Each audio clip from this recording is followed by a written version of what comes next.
Am I the asshole for exposing my company's secret parent benefits that gave them thousands in extra perks while non-parents got nothing?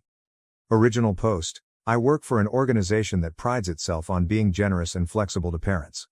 I fully support that, despite the usual gripes among the childless employees you might imagine, e.g., we are asked to work more weekends and nights.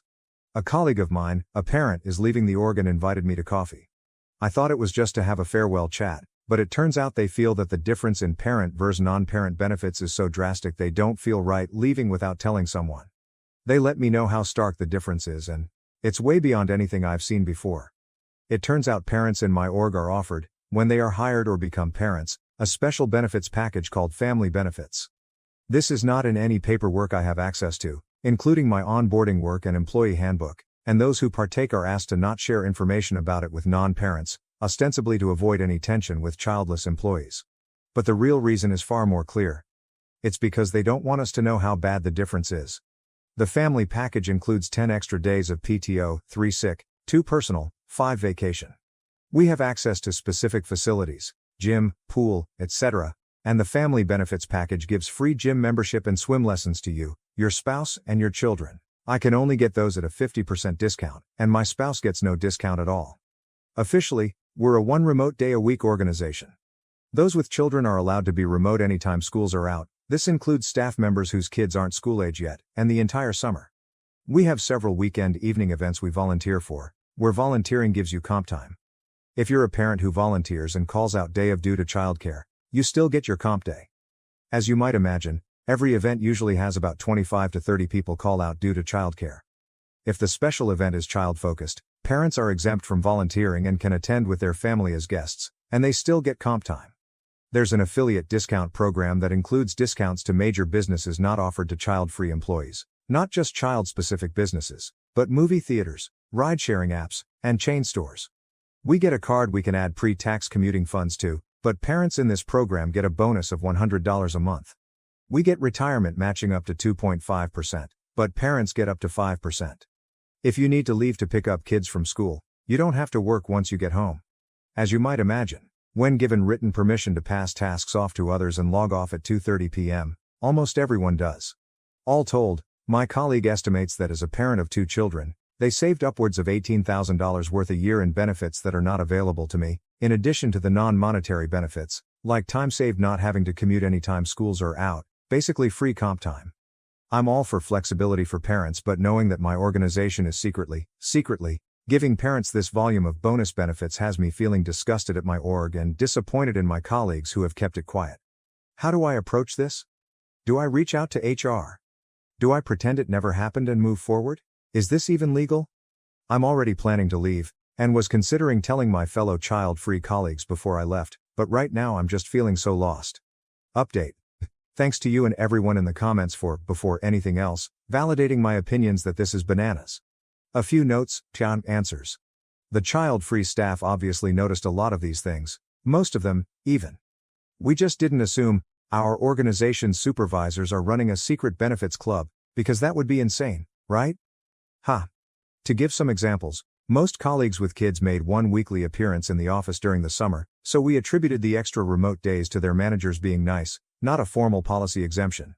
We'd see coworkers attend events as guests, and loved when they believed in our events enough to bring their families. But we didn't know they still got comp time. Honestly, the only people who took 100% advantage of every perk offered, no questions asked, were independently known to be asshats. My favorite example, my boss is universally loathed in the office. They're the kind of person who emails you projects on Saturday night, texts you about it on Sunday morning, then yells at you if it's not done Monday morning before they hand me all their work to leave the office at 2 p.m. The office has lovingly nicknamed them NWC for no white clothes, because you'll never see them in the office between Memorial Day and Labor Day. Someone in the comments questioned how the child-free managers felt about this, and it helped me realize that every single person in the C-suite and director level had kids, as did probably 2/3 of the manager level.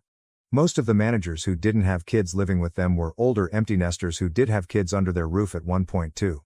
I honestly couldn't think of a single parent who didn't report to another parent. But I doubt that had anything to do with these policies. Rolls eyes as high as possible. I should say, that didn't impact who did or didn't get promoted into certain roles. Parents and non-parents alike were deservedly hired or promoted from within.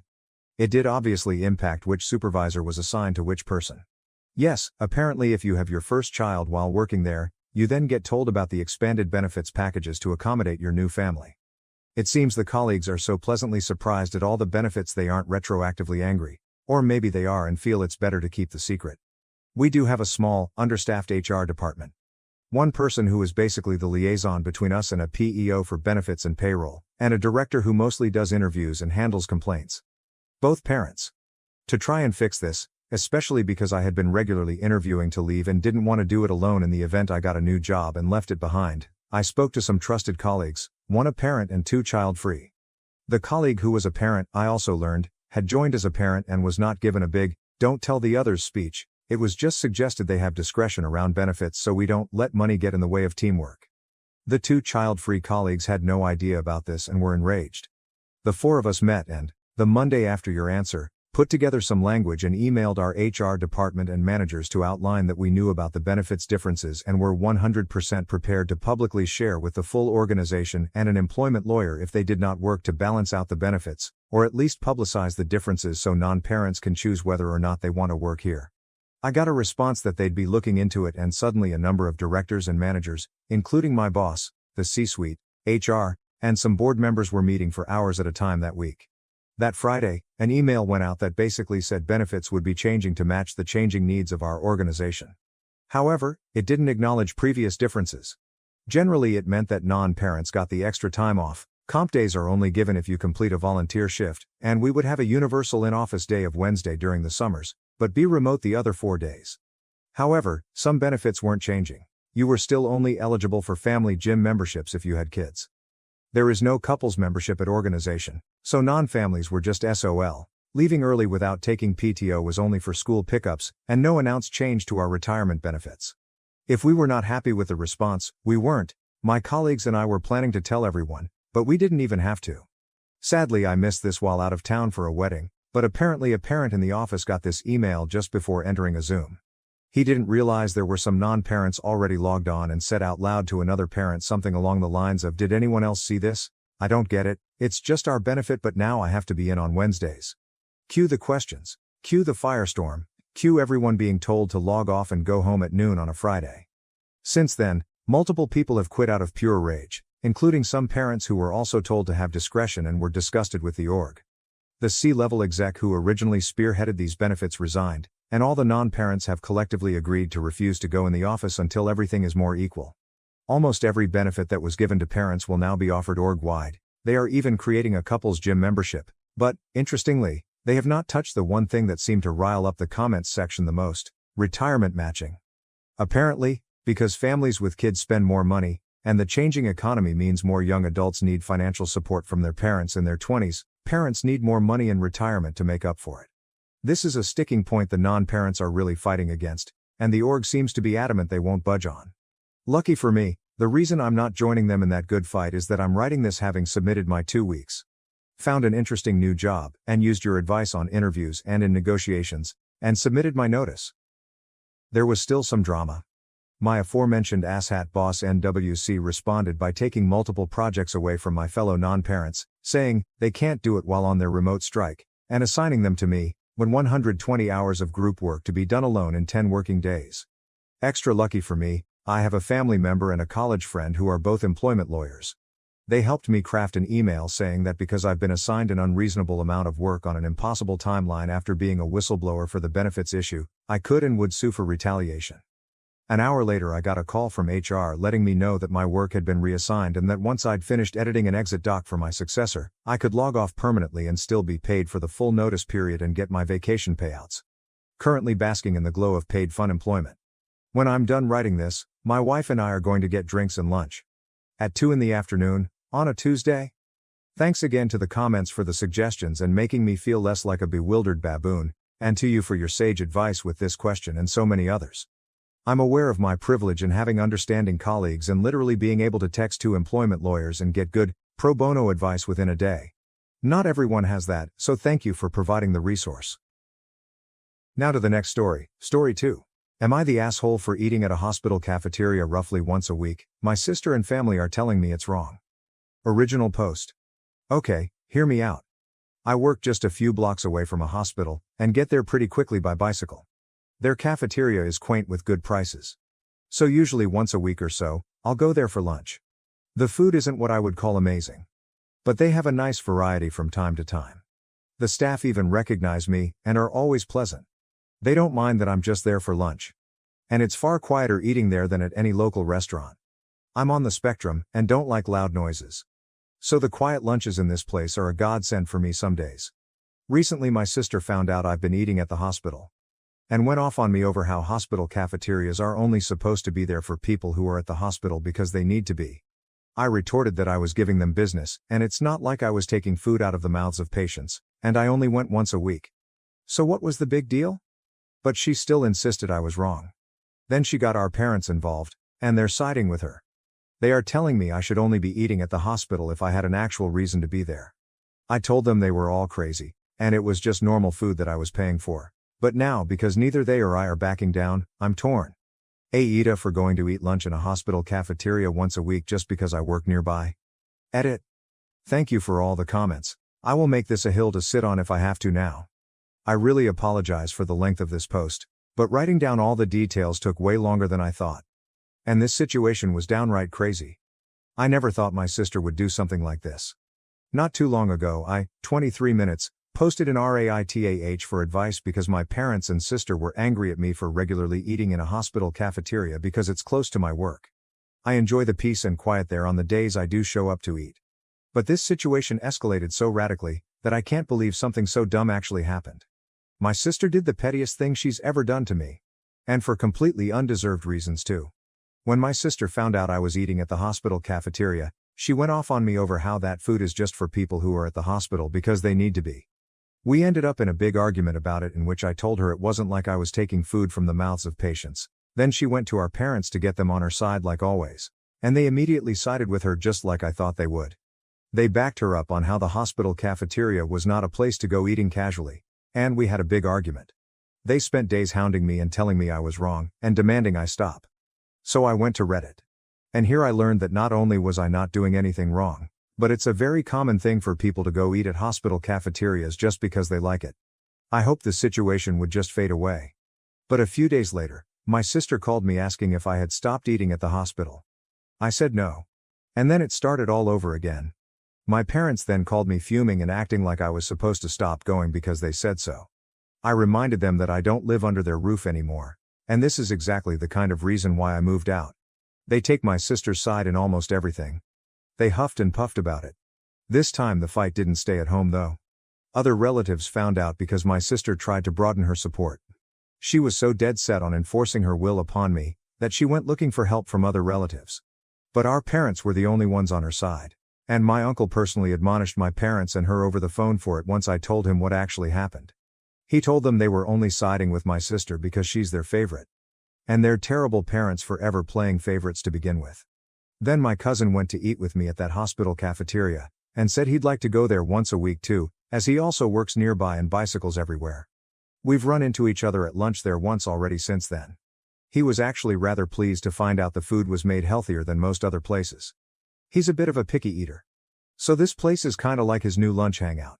And my sister got even angrier after finding out there were other people in the family eating at the hospital now too. Once outed, my parents backed down due to embarrassment. They apologized to me, and gave me some malarkey that they honestly thought eating at a hospital was weird, and that they felt like they just needed to defend my sister. I told them they'd been placating my sister for so long, that it's all they do whenever she starts something with anyone. She's been treating me like a condescending control freak and a bully since we were teenagers, even though I'm older. And they just kept enabling that. But I won't put up with it anymore. My parents ended up conceding, and apologized. Then they made my sister apologize to me too. And I could tell she hated every second of it, because she tried to speak through her teeth at first.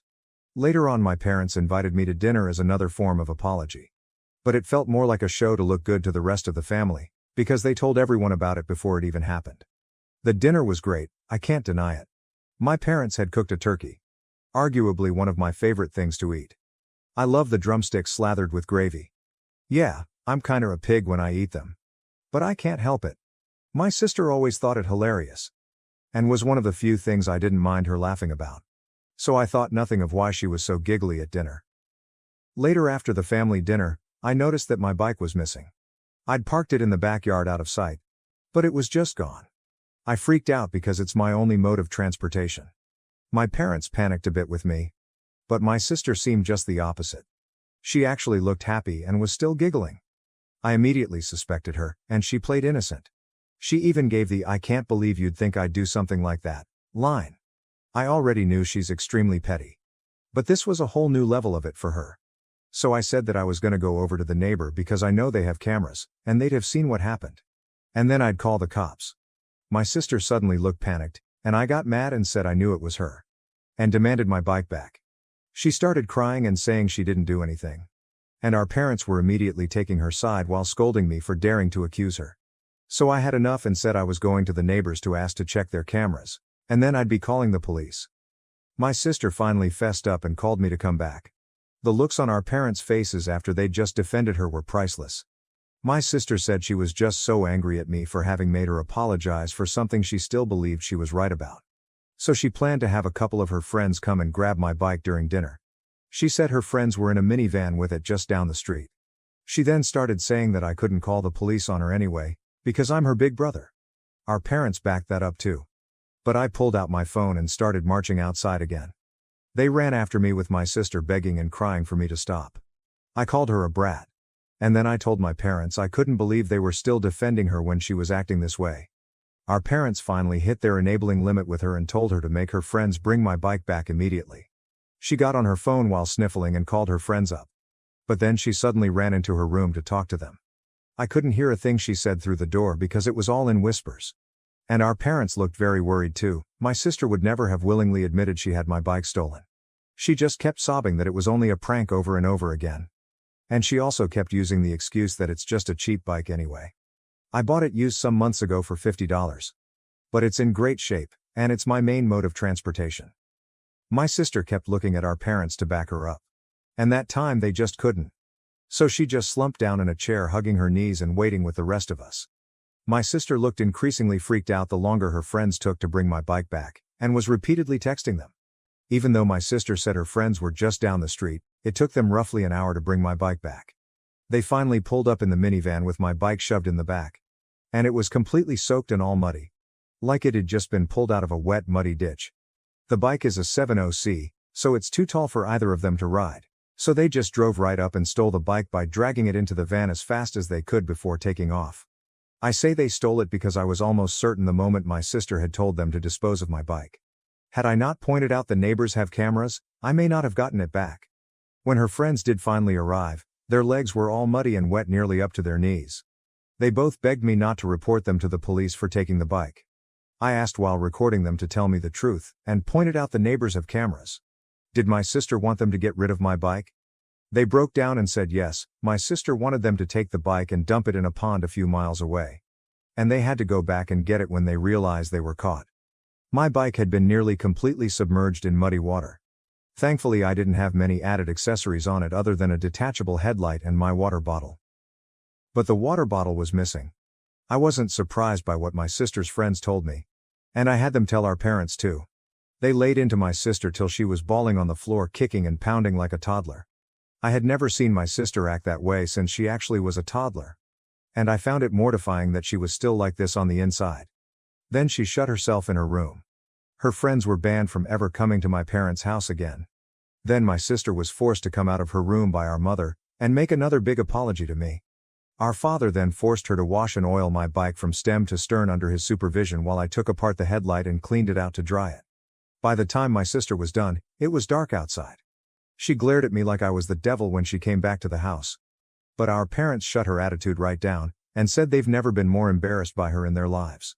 She went back to crying in her room. I had a very frank discussion with my parents about my sister's childlike behavior. And how it stemmed from their spoiling and enabling. I said I couldn't believe I had to be the voice of reason. But the fact that she was on the floor crying like a toddler, kicking and pounding, showed that she's still mentally a child because of them. And they kept making me the scapegoat when she screwed up, so she barely knows any sense of accountability. For once they didn't argue with me about it. And then my father silently drove me and my bike back to my apartment with his SUV.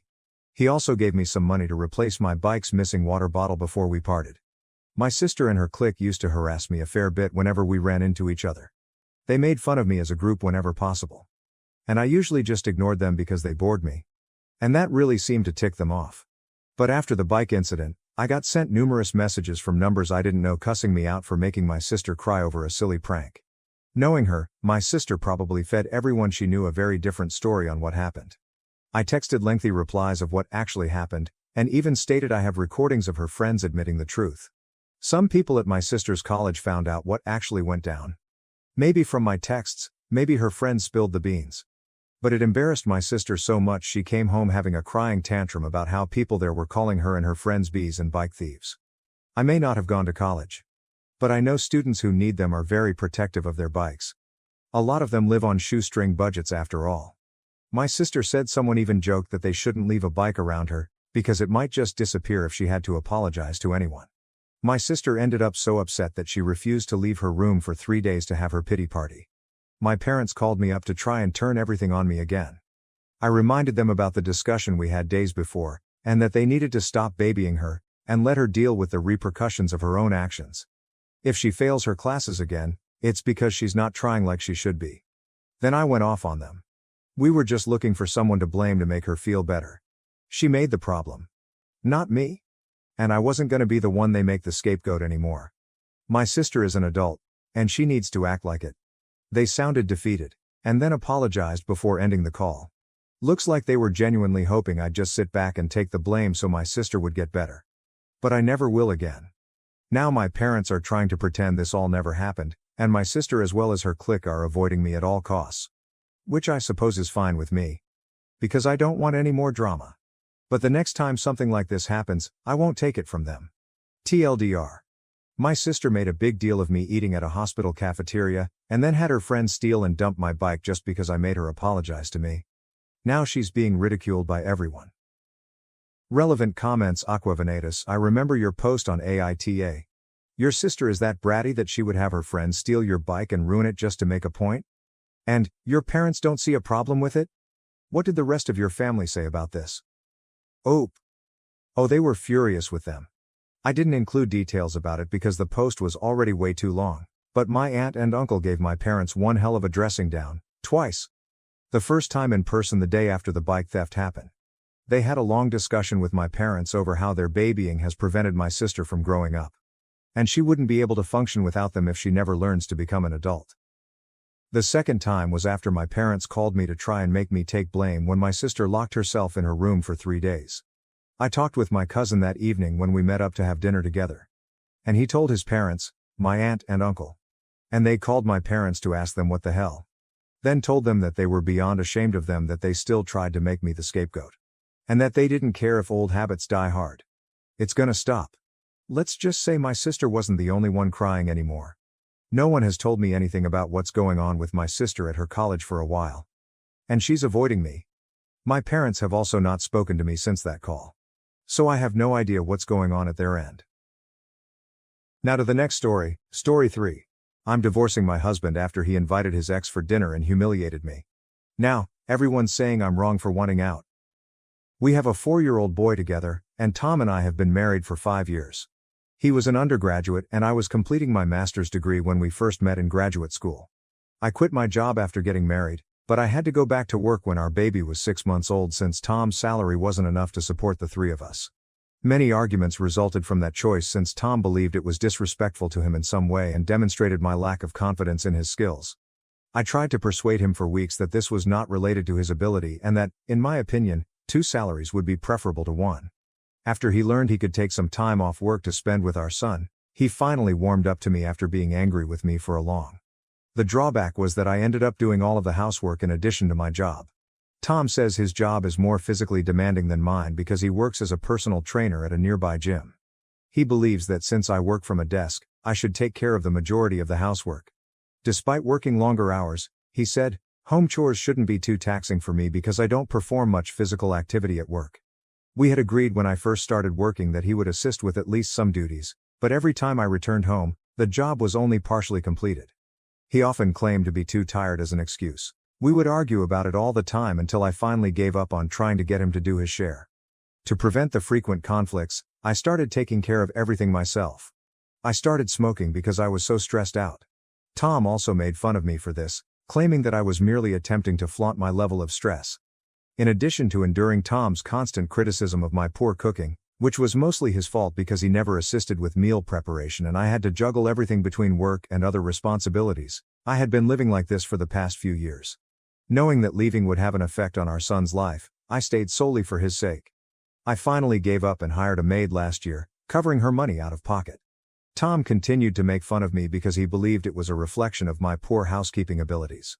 He was often contrasting me with his mother, his aunts, and other women he knew who had no trouble juggling work and home. He would simply laugh it off and tell me to calm down because it was only a joke, even though I would counter that these women most likely had supporting husbands. I would be much more enraged by that. We would occasionally have fun together, but the times he would irritate me were what I remembered, and I had been thinking about getting a divorce for a while. When Tom brought his ex-girlfriend Lucy, 28F, home for supper last week, I finally lost it. His high school girlfriend Lucy and he dated for nearly 6 years before splitting up because they were attending different universities. The first time he saw her was at the grocery store. She had just moved into our area and had asked her over for supper without even asking me.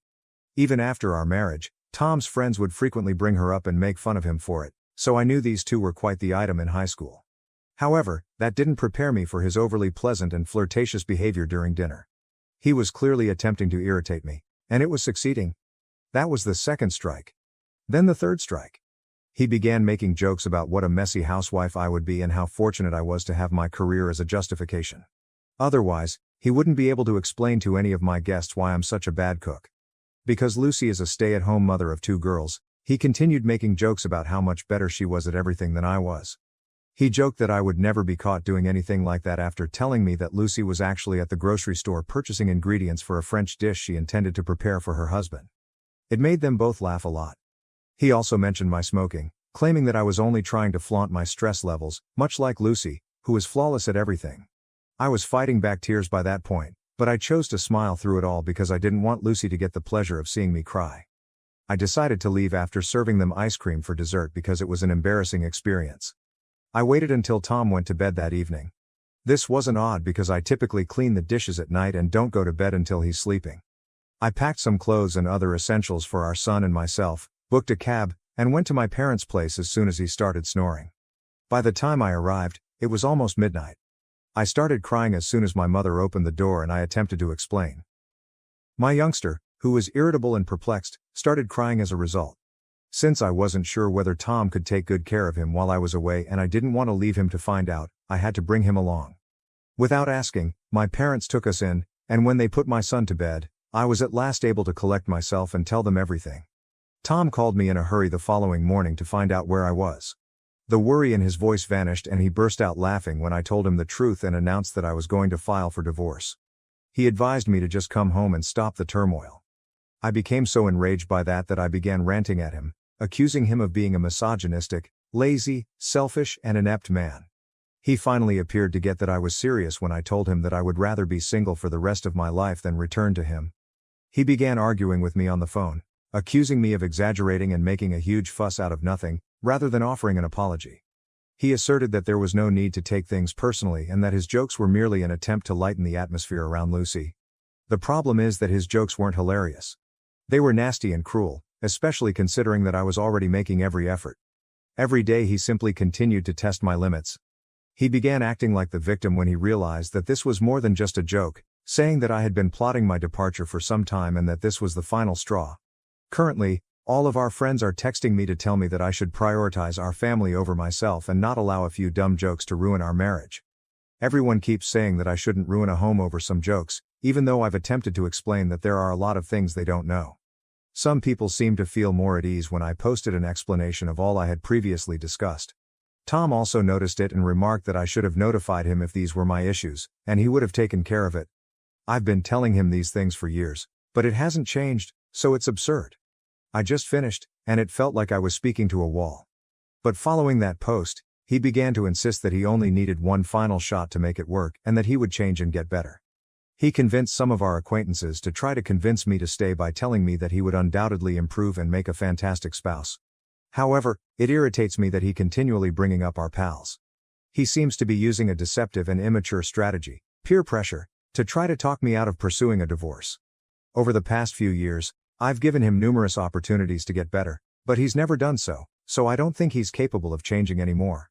Even if I stayed right now, I'm confident that he would attempt to make a sincere effort for a few months before reverting to his previous conduct. I'm tired of being a single mother even though I have a spouse, and I'm not getting any younger. He's hardly the ideal role model for our son, aside from anything else. I most certainly do not want my son to grow up in a home where Tom's kind of behavior is accepted. For the sake of my son, I stayed with him for a very long time, and now I'm leaving him for the same reason. I filed for divorce 2 days ago, and he was served today.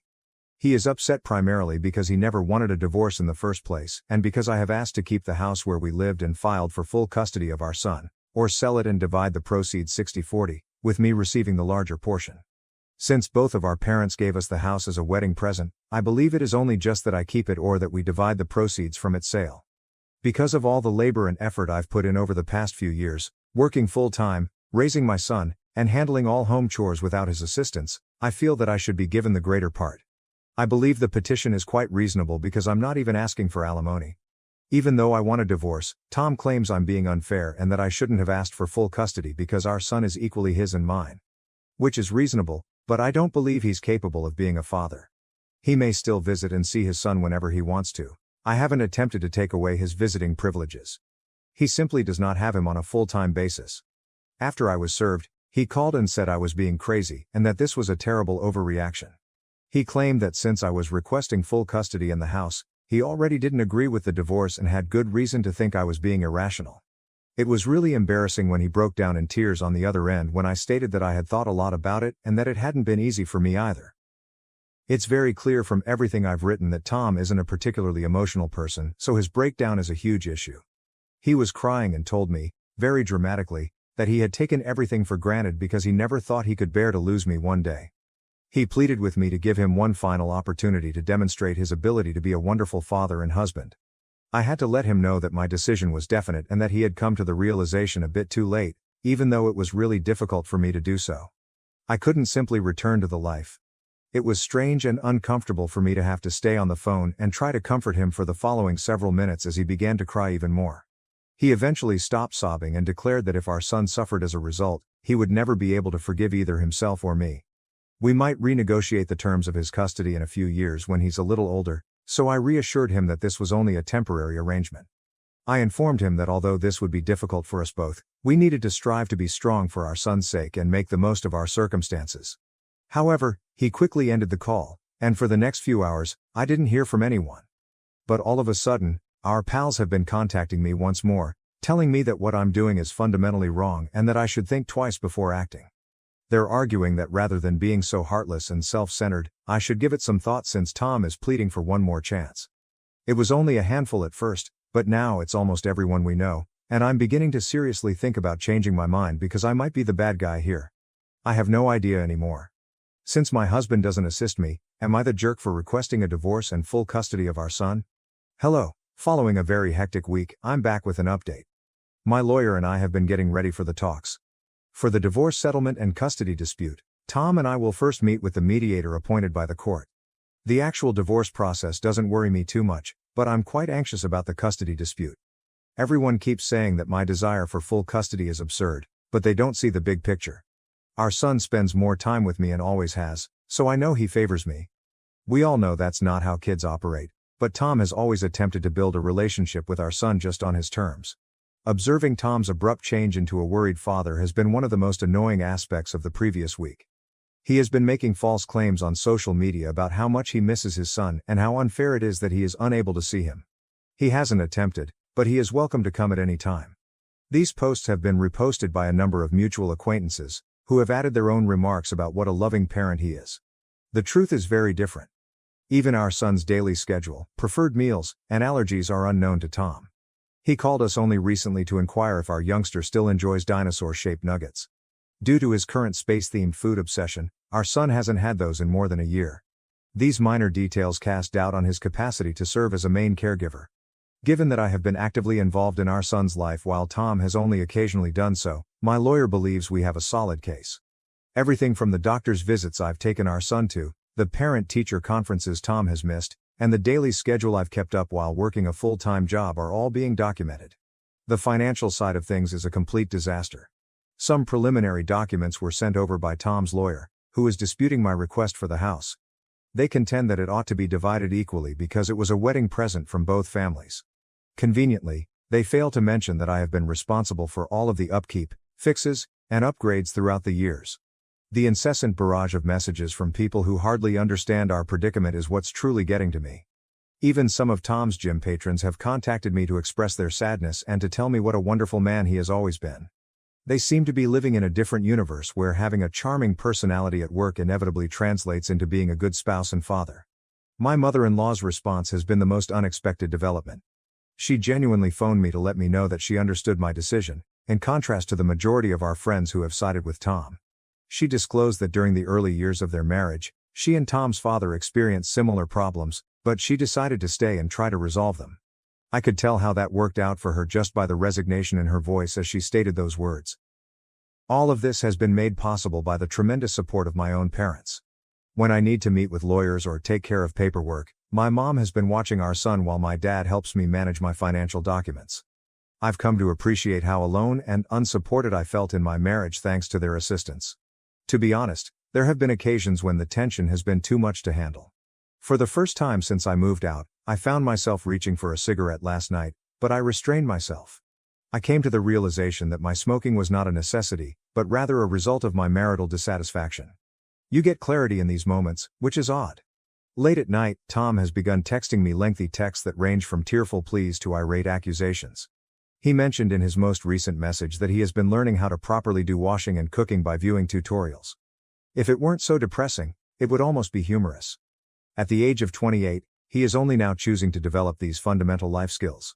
Screenshots of Tom's private social media posts, in which he offers his perspective, have been sent by several mutual acquaintances. He presents himself as a loving spouse who was taken by surprise by a wife who had never expressed her displeasure.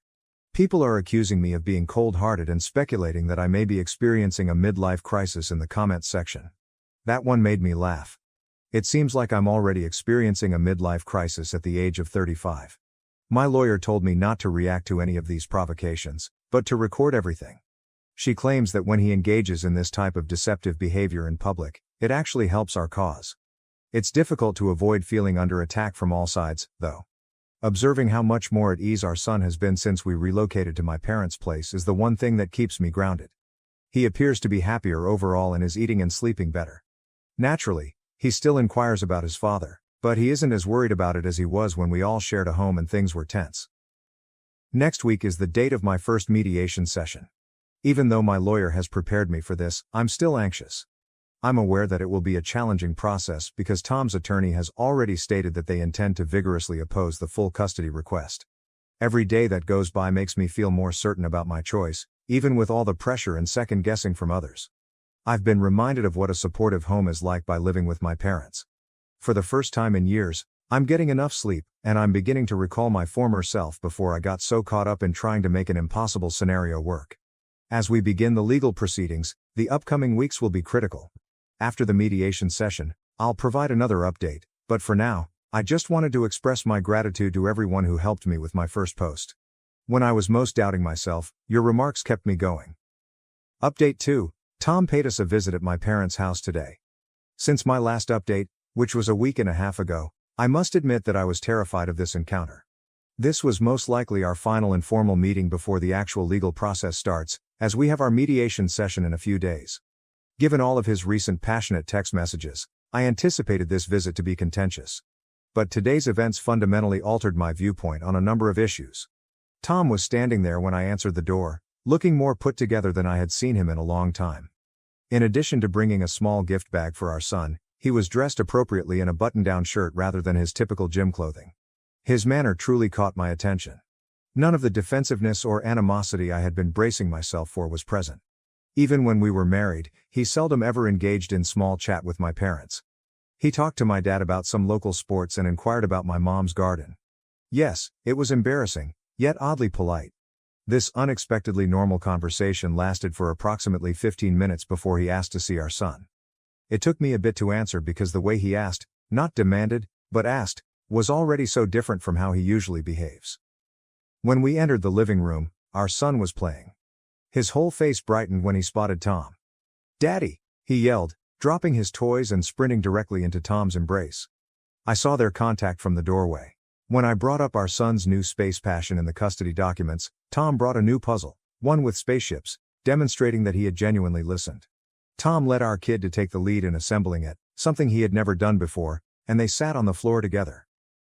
Typically, he attempted to regulate the activities and became irate when our son did not precisely follow his directions. Hearing Tom inquire about our son's day, his daycare pals, and his favorite aspects of living at Grandma and Grandpa's place truly got to me. He truly listened to our son's meandering responses about the treehouse in the backyard and the neighbor's cat. I had never witnessed him interact with our son in this way in all the years we had been married. At one occasion, our son began to tell Tom about how I prepare rocket-shaped sandwiches for him. Previously, Tom would have made a snarky remark about my culinary abilities, but now he wanted our kid to show him how. Our son took his father's instruction on how to properly assemble a rocket sandwich extremely seriously, and they spent the next 20 minutes in the kitchen. Our son's question about when he may see his father again was the true turning point. I was struck by the hopeful expression on both of their cheeks. Tom didn't try to control the situation or make demands right away. He simply stared at me while he awaited my answer. When it was time for Tom to leave after they had finished playing, our son gave him a big embrace and invited him to return the next day. Tom gave me a curious look, and before I had given it much thought, I found myself nodding. Before Tom went, we had a little conversation at the door. He admitted that he had been a terrible father thus far, without displaying his customary defensiveness. He acknowledged that he realized how much he had missed by not being more involved after witnessing our son's growth and transformation in only these few weeks. Even though he couldn't be a better husband, he assured me he was willing to learn everything he could to become a better father. He said he had been attending parenting classes 3 times a week and had hired a nanny to teach him how to properly care for children. Not to gloat, but to show me that he was serious about this, he displayed the diplomas on his phone. He didn't make any lofty claims about changing or try to get me to return. He simply asked me to reevaluate the complete custody agreement instead. He proposed that we arrange a timetable that would allow him to demonstrate his ability to be a responsible parent without interfering with our son's daily routine. I phoned my lawyer after he departed. The following paragraph is logically separated and punctuated. I informed her that I would be willing to talk about a joint custody agreement and that I no longer wanted to pursue full custody. She brought up all of the records we had collected demonstrating Tom's prior lack of involvement, but I told her that even if he hadn't been a good husband, I needed to give him an opportunity to improve as a father. Our son's expression of unadulterated happiness today made me realize that, even though it's the proper thing to terminate my marriage, I don't have the authority to break off my son's relationship with his father, especially now that Tom is finally demonstrating that he wants to be the father our son deserves. Update 3. Surprisingly, the divorce talks are proceeding considerably more amicably than I had anticipated. Tom and his attorney have been extremely helpful, which I believe is his way of expressing regret for his previous actions. Our son's custody arrangements are still being worked out verbally and informally, but we're thinking that he should spend half of the month at his dad's house and the other half at mine. Actually, we're doing just that at the moment. In a few days, my son will move in with his father. This arrangement first made me nervous, but Tom has really come through for me. To his great relief, he has begged his mother for assistance. She has been more supportive than some of my closest friends, even when our marriage ended. She still gives me a call every day to see how I'm doing and sends me photos of the bedroom she's helping Tom furnish for our boy. Additionally, the house matter has been settled more readily than I had thought. In recognition of the extra effort I had put in over the years, Tom agreed to sell it and divide the revenues 55-45 in my favor. This solution was actually proposed by his attorney, demonstrating their sincere desire to be fair. In addition, Tom has taken a co-parenting course, which was suggested by the mediator but not necessary. Through our new co-parenting app, which allows us to manage appointments, calendars, and our son's activities without having to speak to each other directly, he has been updating me on his progress. The way Tom manages our son's space period has been the most unexpected development. His apartment's spare room has been converted into a miniature planetarium, complete with ceiling-mounted glow-in-the-dark stars. In order to maintain continuity between houses, he asked me for our son's nighttime ritual, which he has been practicing with his mother. Since neither of us believes that a 2-week period without seeing either parent is healthy for our son, I continue to see him every few days while Tom is away. We've arranged for Wednesday supper with whoever doesn't have him that week and alternating weekends. Instead of rehashing our marital problems, The mediation sessions have been fruitful since they have focused on realistic co-parenting techniques regarding managing school schedules, healthcare decisions, and holiday plans. Tom has been actively engaging, taking notes, and posing pertinent questions. No more conflict on social media or late-night texts. We've set clear contact boundaries. Our lawyers or the co-parenting app handle everything. In a last update, Tom willingly removed all of his earlier posts regarding our predicament and said that we are resolving the matter in private for the sake of our son. Through all of this, his mother has been an unanticipated blessing. In addition to teaching Tom how to be a parent, she also acts as a mediator between us when tensions arise. She set up a meeting with both sets of grandparents last week so we could have a reasonable conversation about our disagreements over preschool alternatives. In the end, we came up with a solution that satisfied everyone. Our son appears to be adjusting to the new situation rather nicely. Although we're attempting to keep things somewhat consistent by bringing his favorite stuffed animals with him when he moves between homes, he is thrilled to have 2 rooms and 2 sets of toys. Without showing any signs of concern, he stopped asking when we were returning home and instead talked about mommy's and daddy's houses. Our lawyers are taking care of the financial matters expertly, with explicit instructions on how much each of us will pay and how the funds may be utilized. We are creating a joint account especially for our son's costs. Tom proposed this on his own because he wanted to make sure that our financial obligations as co-parents were transparent. We have a thorough parenting plan that addresses everything from medical choices to education. Even instructions on how to manage future relationships have been included, such as meeting any possible new partners before presenting them to our kid. I am aware that there are still obstacles in our way. This is only the start of our co-parenting adventure, and there will surely be setbacks. However, for the first time since it all started, I have genuine hope that we will be able to prioritize our son's needs and cooperate as parents, even if we are unable to cooperate as spouses. The most important thing is that my son is happier than I have seen him in months. Both Tom and I now realize that letting go of the previous hurts is less essential than becoming good co-parents. I'm glad we were able to come to an agreement that prioritizes our son's welfare while still enabling us to have deep connections with him. I appreciate all of your help and guidance during this trip. When I was having self-doubt, your advice kept me going and helped me make choices that would benefit my son and myself. This community has been an amazing source of insight and strength. Now, on to the next story, Story 4. My sister sabotaged my wedding dress and announced a fake pregnancy at my son's birthday party, but what I uncovered next destroyed our family. I am 35 years old, the youngest of 3 sisters, and here is the tale of how, at my son's first birthday celebration, decades of family strife finally erupted. Let me explain the convoluted history that brought us to this point before delving into the recent events. My oldest sister, Lisa, 40F, and I had a tense relationship while we were growing up in suburban Pennsylvania, but she got along well with our middle sister, Rachel, 38F. Lisa has behaved more like my first bully than a sister since I can remember. She unintentionally shoved me into my cake in front of all my friends at my 5th birthday celebration, spoiling not just my special day but also my favorite dress.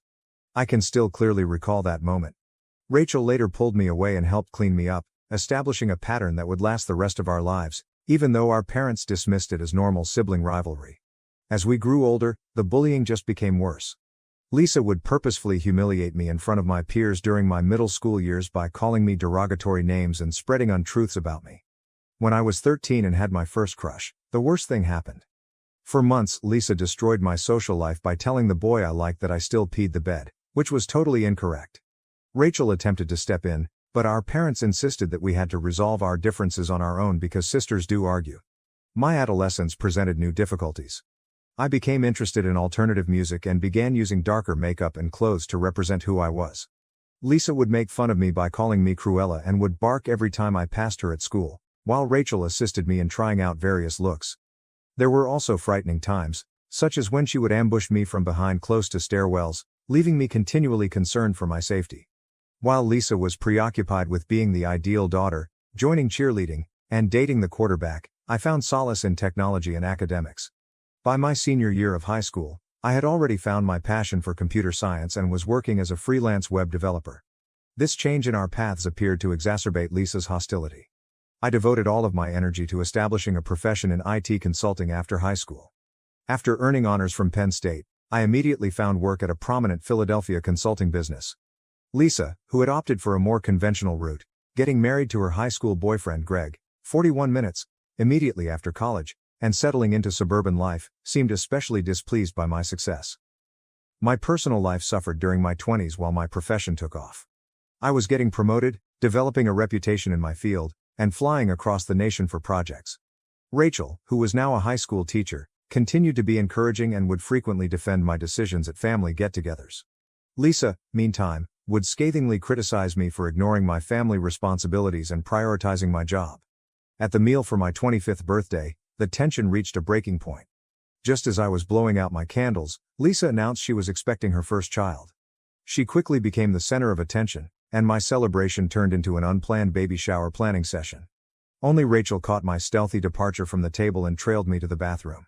Rachel hugged me and said, "She's jealous because you're successful on your own terms," while I tried not to cry. Over the following few years, I kept in touch with Lisa very little and concentrated on developing my job. I was directing significant digital transformation projects at the age of 30 after being promoted to senior consultant. I first met James, 37 meters, at a tech conference in Boston. We bonded over our mutual appreciation of technology and vintage rock while he was presenting on cybersecurity. James actually cared about my profession and encouraged my goals, unlike other dates who had been put off by my career. James proposed over a Cape Cod weekend after a year of dating. I was so happy that I wanted to tell my whole family about it for the first time. Rachel was overjoyed and volunteered to assist with wedding preparations right away. Although my mother kept asking if I was certain I wanted to settle down at this stage of my career, my parents were thrilled. At first, Lisa's response was pleasantly favorable. In an effort to have the ideal wedding day, I spent months organizing it. I discovered my ideal dress, a sophisticated A-line gown with delicate vintage accents and elaborate beading, after saving money from my consulting job. Although the $800 price tag wasn't high by wedding dress standards, it symbolized years of perseverance and self-reliance. 3 months prior to the wedding, the dress incident occurred. The changes had been offered by my Aunt Mary, a skilled seamstress. Lisa claimed she wanted to check on the progress of the changes when she arrived at Aunt Mary's house one afternoon with her 2 huge dogs. Lisa knew her dogs would go into the sewing room, so she purposefully left the door open while Aunt Mary was preparing tea. The ensuing devastation was total. The beautiful lace was destroyed, the bodice was ripped apart, and beads were all over the place. After many unanswered calls, I finally made it to Aunt Mary's house, where I discovered her crying. At first, she tried to place the blame on herself as she described what had transpired, but something didn't match up. Known for her attention to detail, Aunt Mary would never leave a bridal gown exposed. She explained how Lisa had planned the entire incident when I gently pressed her, even pleading with her not to give me the truth. The ensuing altercation was heated. Presumably to talk about wedding plans, I brought our parents and both sisters to my parents' place. When Lisa entered, beaming and thrilled to be a bridesmaid, Rachel realized right once that something was up. Lisa's facade fell apart when I told her what I knew. When she had to wear something off the rack for her own wedding, she went on a tirade about how I always had it easy and how I didn't deserve such a costly dress, instead of expressing regret. At last, the truth was revealed. Lisa acknowledged that she intentionally let her dogs into the room with the knowledge that they would ruin the garment. Despite her husband's prosperous career, she claimed financial difficulties because she was only able to repay $500. When our parents realized for the first time how envious Lisa really was, they were stunned into silence. I immediately revoked her invitation to the wedding. My father, who felt bad about ignoring Lisa's actions for years, helped pay for a different outfit for the wedding. Despite the family drama, Rachel was my maid of honor, and the day was lovely. I ignored Lisa's generic card of congrats. I kept my distance from Lisa for the next few years as I started a new life with James. As I progressed in my career and eventually became a partner in my consulting firm, we purchased a suburban home. We made the decision to start a family when I was 34, and I got pregnant with our son. Being a mother altered me in some way. Perhaps it was the hormones or the newfound perspective that comes with starting a family, but I found myself thinking about making amends with Lisa when my mother proposed it. "You're both mothers now," she'd add, "and family should stick together." Lisa contacted me once again after my son was born, and this time she seemed sincere in her regret. Lisa broke down in tears during our first meaningful chat in years, revealing that she had been working through her problems in treatment. She discussed her own fears, how my achievement had rekindled long-standing feelings of inadequacy, and how having a child had helped her recognize the destructive nature of her actions. She committed to becoming a better aunt and sister in the future. Lisa appeared to keep her word during the ensuing months. She would offer to babysit, send lovely gifts for the baby, and even support my decision to go back to work part-time against some critical family members. Despite her skepticism, Rachel agreed with my choice to give Lisa another chance. Although he never completely forgot the wedding dress event, James also started to get used to the new family dynamic. Everything seemed to be getting better. Lisa seemed to have a particular link with my son, truly acknowledged my triumphs, and attended family functions without causing trouble. I began to think that individuals could change and that my sister's jealousy problems had been resolved by maturity and therapy. This leads us to my son's first birthday celebration, which took place last week. With close relatives and friends, we had organized a modest but meaningful party. When Lisa showed up early to assist with the decorations, I recall being appreciative of our progress. Everything about the party was going great. My son was loving being the life of the party. Everyone was having a great time, and the decorations were stunning. The cake moment then arrived. Lisa abruptly approached the DJ we had hired for background music just as James and I were getting ready to assist our son with his first birthday cake. My stomach fell when she reached for the microphone, recalling my 25th birthday. Of course she wouldn't, not at her nephew's first birthday, not again. Update 1. A week has passed since the disastrous birthday party, and I must tell you what transpired. Lisa seized the microphone as we were going to do the cake ceremony, as I said in my initial post. She spoiled my son's special occasion by announcing to everyone that she was expecting her third kid. What followed, however, was much more startling. She approached me directly, gave me an envelope, and declared that she wanted me to plan her impending baby shower because I had received her support during my first year of motherhood. A comprehensive to-do list, complete with venue recommendations, theme ideas, and even a guest list with dietary requirements, was enclosed in the envelope. As I read through it, decades of repressed rage erupting, my hands were shaking. I ripped the list to shreds in front of everyone without giving it any thought.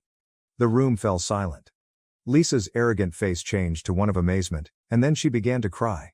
She started complaining about how hormonal I was acting and how I was ruining her special announcement. In a low voice, my father, who has at last begun to see through her deceit, urged her husband Greg to take her outside. As expected, my mother attempted to defend Lisa by arguing that she had every right to express her happiness at the celebration because she was my son's aunt. God bless her, Rachel took command of the issue. Declaring that this was neither the place nor the time for such pronouncements, she firmly escorted Lisa and Greg out. It was a messy aftermath. James was angry, not only at Lisa, but also at me. Although he could understand my frustration, he believed that rather than making a spectacle at our son's party, I ought to have dealt with it in private. He made a statement later that evening that truly resonated. We can't control Lisa's actions, but we can control how we react to them. Despite our efforts to save the celebration, the majority of our attendees left soon after the incident. Fortunately, my son was too small to comprehend what was going on, so he played contentedly with his new toys. However, as I gazed at the partially consumed cake and discarded party decorations, I couldn't help but believe that Lisa had once again managed to sabotage an important event in my life. Throughout the week, the fallout has persisted. On social media, Lisa has been sharing passive-aggressive posts about poisonous family members and how some people never care about other people's pleasure. She also involves our extended family. On multiple occasions, aunts and cousins have called to apologize for my outburst. After reading Lisa's posts on social media, Rachel unfriended her, demonstrating her unwavering support for me. My mother keeps saying that I should be the mature one and apologize before Lisa's pregnancy hormones cause her too much stress, but my father called yesterday to say he understood why I behaved the way I did. Since our first quarrel, James and I have hardly discussed the incident. He's not incorrect. After years of Lisa controlling every important event in my life, I think I could have handled it better, but something inside of me just lost it. This time, I'm thinking of permanently severing my relationship with Lisa. I'm sick of giving her opportunities to harm me, and it's obvious that therapy hasn't improved her as much as she promised. Right now, my top priority is shielding my son from her harmful conduct when he gets older. Is it improper of me to want to avoid contact? Was it better for me to confront her after the party? I feel that my response was warranted, but I'm still feeling bad about spoiling my son's celebration. Report 2. Everything has drastically changed in the 2 weeks since my last report. What began as family turmoil has grown into something far more significant, revealing years of deceit and manipulation by Lisa. Rachel approached me with some intriguing information following the event at the birthday party. The worst part wasn't that Lisa had apparently been lying to our extended family about me for years. As our father's financial controller, Lisa had been embezzling money from our family business, which Rachel had found out about. I have certification as an IT consultant with a focus on financial systems. I used my knowledge to stealthily start looking through the company's documents. I discovered something startling. For years, Lisa had been falsifying the books, taking tiny sums of money that built up to more than $200,000. This clarified how, even after claiming financial difficulties and only partially repaying me for my wedding gown, she was able to maintain her opulent lifestyle. Last week, I brought the evidence to my father's office. Despite his devastation, he acted right away. He convened an urgent family gathering that included our extended family members who had stock in the company. Lisa showed up looking smug as usual, likely anticipating another chance to play the victim over the events at the birthday celebration. Rather, my father projected the financial documents I had found to begin the discussion. As he meticulously went through each bogus transaction, Lisa's face lost its color. I came forward with my expert analysis demonstrating blatant patterns of intentional manipulation when she attempted to attribute it to accounting faults. I wasn't finished though. From the wedding dress incident, which included a signed confession from our aunt, to proof that she had spread false accusations about me to clients and relatives, Rachel and I had assembled an extensive dossier detailing Lisa's years of deception. We even have security camera footage of her rehearsing her pregnancy announcement at my son's birthday party. Greg, Lisa's husband, made the most damaging disclosure. He confessed that Lisa had been lying about her pregnancies to fit in with other people's significant occasions after being driven to his breaking point by the proof of financial fraud. When she announced it at my son's party, she wasn't even pregnant. To get more sympathy, she had intended to stage a miscarriage later. Our father made two significant statements as the gathering came to a close. First, Lisa would face financial fraud charges from the corporation. Second, rather than appointing Lisa, the assumed heir to the family firm, as CEO, he had chosen to appoint me, with my technical expertise and demonstrated honesty, as his successor. Lisa's well-planned world fell apart.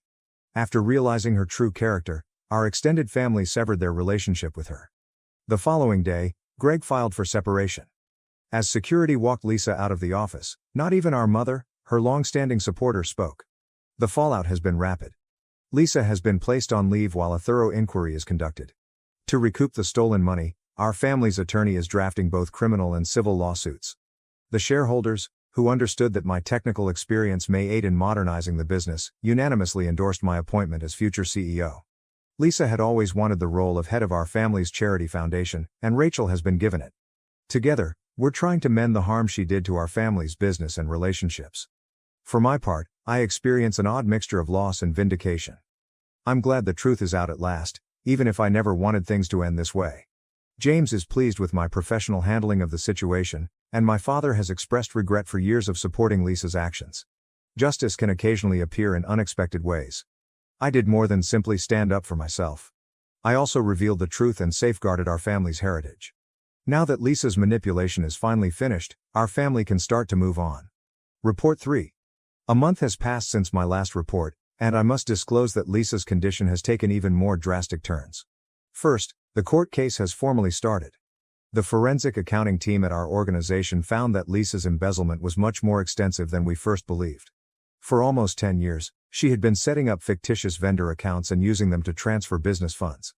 Over $500,000 is now thought to have been stolen, which is more than twice as much as what we first discovered. Given that a portion of the pilfered monies came from the philanthropic coffers of our family foundation, the district attorney's office has shown a keen interest in the matter. Lisa's carefully constructed reputation as a philanthropic socialite has been utterly destroyed by the revelation that she had been embezzling money from initiatives designed to aid impoverished youngsters. Even more startling evidence has come to light during Greg's divorce procedures. He learned that Lisa had covertly kept several private bank accounts in which she kept the stolen funds. After our father retired and turned over the business, she had been preparing to leave him and run off with the money. The irony is that, prior to our father making his succession plans public, she made a lavish pregnancy announcement at my son's birthday celebration, in order to ensure her status as the preferred kid. Our social circle has been severely impacted. It seems that Lisa had been using the information she had accumulated over the years to blackmail a number of family friends. These friends shared their stories once the truth about her misdeeds was revealed.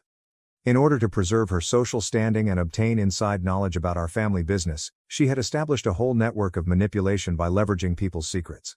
Last week, at a family meal that Lisa clearly did not attend, my mother, who had always stood up for Lisa, finally spoke out. She sobbed and acknowledged that she had allowed Lisa's actions because she was afraid. It seems that Lisa had threatened to reveal some of Mom's previous transgressions if she didn't always support her. My mother has sought therapy as a result of this discovery in order to cope with years of emotional abuse and manipulation. In terms of business, I've started collaborating closely with our father to update the financial processes of the organization. We're putting in place digital tracking technologies and new security procedures that would have stopped Lisa's embezzlement plan. After finding a number of other anomalies that Lisa had concealed, Rachel has assumed the lead in reorganizing the family foundation. Our wide family network was the most fulfilling growth. Lisa had always boasted that she was a member of numerous prominent social groups and charitable boards. She has been fired from every job since word of her crime spread. Her meticulously maintained social media presence, which was filled with social gatherings and charity galas, has simply vanished. Her old best friend paid us an unexpected visit this weekend and gave us a USB disk that included years' worth of text messages and emails. Since we were teenagers, Lisa had been methodically ruining my reputation in our social circle. She had made up stories about me stealing from family members, circulated rumors about me having drug problems, and even attempted to undermine a number of my consulting engagements by lying to prospective clients. Our lawyer has added defamation charges to the mounting pile of legal complaints against her since the evidence was so strong. There are now claims for both monetary and reputational damages in the civil complaint. We held a family gathering yesterday to talk about the direction of our family business. All of the staff responded well when Father formally stated that I would be taking over as CEO in the future. Over the years, other employees shared their own accounts of Lisa's manipulation and bullying. With an emphasis on openness and moral business conduct, we are currently undertaking a comprehensive corporate reorganization. Lisa herself has been forced to move live with a distant cousin in a different state and is facing major criminal charges. After Greg's attorney provided proof that she had fabricated multiple prior pregnancies for manipulative objectives, her attempts to play the victim have completely fallen flat. According to a message sent to Rachel yesterday by the cousin she is staying with, Lisa is still attempting to plot her way out of the predicament because she cannot accept that her web of lies has finally come to an end. Seeing our family together without Lisa's destructive influence has been the most consoling aspect of the entire ordeal. Working together to mend our familial ties and our professional endeavors, Rachel and I have become even closer. In therapy, my mother is improving as she finally realizes the extent of the harm her enabling conduct caused. James has been a huge assistance during this process, assisting me in striking a balance between my family life and my new company obligations. Instead of manipulation and drama, our son is flourishing because he is surrounded by genuine love and support. Using some of the money seized from Lisa's theft, we have chosen to create a college fund for him, transforming her selfishness into something constructive for the coming generation. In retrospect, I see that the actual tipping point wasn't Lisa's statement at my son's birthday celebration. It was only the last thread that caused her whole phony life to fall apart. Justice can occasionally be served in unexpected ways, and the truth, no matter how long it has been suppressed, will finally surface. The tale of our family is about escaping destructive tendencies and creating something greater from the ashes of dishonesty, not merely about justice or retribution. I feel totally free from Lisa's shadow for the first time in my life, and her demise has become our family's rebirth. Update 4. My last update was 4 months ago. This family saga's last chapter is now complete, and justice has been done in unexpected ways. Last Monday, Lisa received an 8-year prison term for financial malfeasance, fraud, and embezzlement. After discovering that she had embezzled from charitable foundations for children, the judge became especially stern. Evidence of her identical methods at prior jobs surfaced during the trial, revealing a distinct pattern of strategic activity. She has been sentenced to pay fines in addition to full reparation. Greg made sure that everyone was aware of Lisa's habit of fabricating pregnancies in order to manipulate her, and his divorce is official. Without the poisonous influence of their mother, his adolescent children now regularly spend time with us and form wholesome bonds with their aunts. Our mother has undergone the most notable transformation. She has changed as a result of months of therapy. She apologized heartily for allowing Lisa's behavior for so long during a recent family get-together. She currently collaborates closely with Rachel at our family foundation, where she focuses on initiatives that assist victims of emotional abuse. Under the new leadership structure, our business has prospered.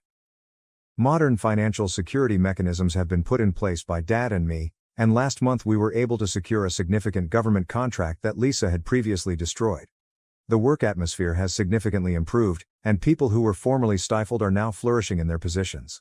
Last weekend was the first time the extended family got together without Lisa. There was a noticeable difference: sincere discussions, a sense of calm that had been lacking for decades, and no underlying strain. Stories of Lisa's previous manipulations were told by a number of family members, which resulted in mutual understanding and healing. Finding Lisa's old diary in her old office was an especially confirming discovery. It included thorough preparations to ruin my name and take over the family business. I was able to realize that her animosity wasn't directed at me, but rather at her own ingrained fears, after reading it with my therapist. Within our organization, Rachel and I have started a mentorship program to assist young women in family companies in identifying and thwarting workplace deception. We are committed to transforming our bad experience into something constructive for other people. At her sentencing, Lisa's last attempt at manipulation, a letter alleging she was the victim of a family conspiracy, failed miserably. The judge's answer was flawless. The evidence clearly demonstrates a pattern of deliberate dishonesty. Even now, your attempt to play the victim shows why society needs to be shielded from more harm by this sentence. James and I are committed to provide a healthier home environment for our baby. By establishing a community education trust with the money recovered from Lisa's embezzlement, her greed has been transformed into something that will benefit others. I came to the realization that the occasion that led to these revelations, my son's first birthday party, was actually a blessing. Sometimes a spectacular incident is necessary to reveal secrets. I'm happy that we confronted abuse and brought about constructive change, even though I never intended for our family to become a cautionary story. The bonds of fear and manipulation are severed. The legacy of our family will be one of fortitude and honesty rather than dishonesty and dominance. Retaliation isn't the only goal of living a good life, it's also about ending destructive patterns and creating something better for future generations. I would want to express my gratitude to the Reddit community for their support during this journey. During my lowest points, your messages and remarks kept me going. Although the road to justice can occasionally take unforeseen detours, constructive change is achievable with honesty and willpower. Now to the next story 5. My sister demands I postpone my wedding for her divorce recovery. Parents skip my big day and toss out my belongings. My whole family is upset with me. My name is Lexi, and I am 27 Fahrenheit. Please listen to my story before passing judgment on me. Rose, my 32-year-old sister, was divorced a few months ago. I've been making an effort to support her during this difficult time.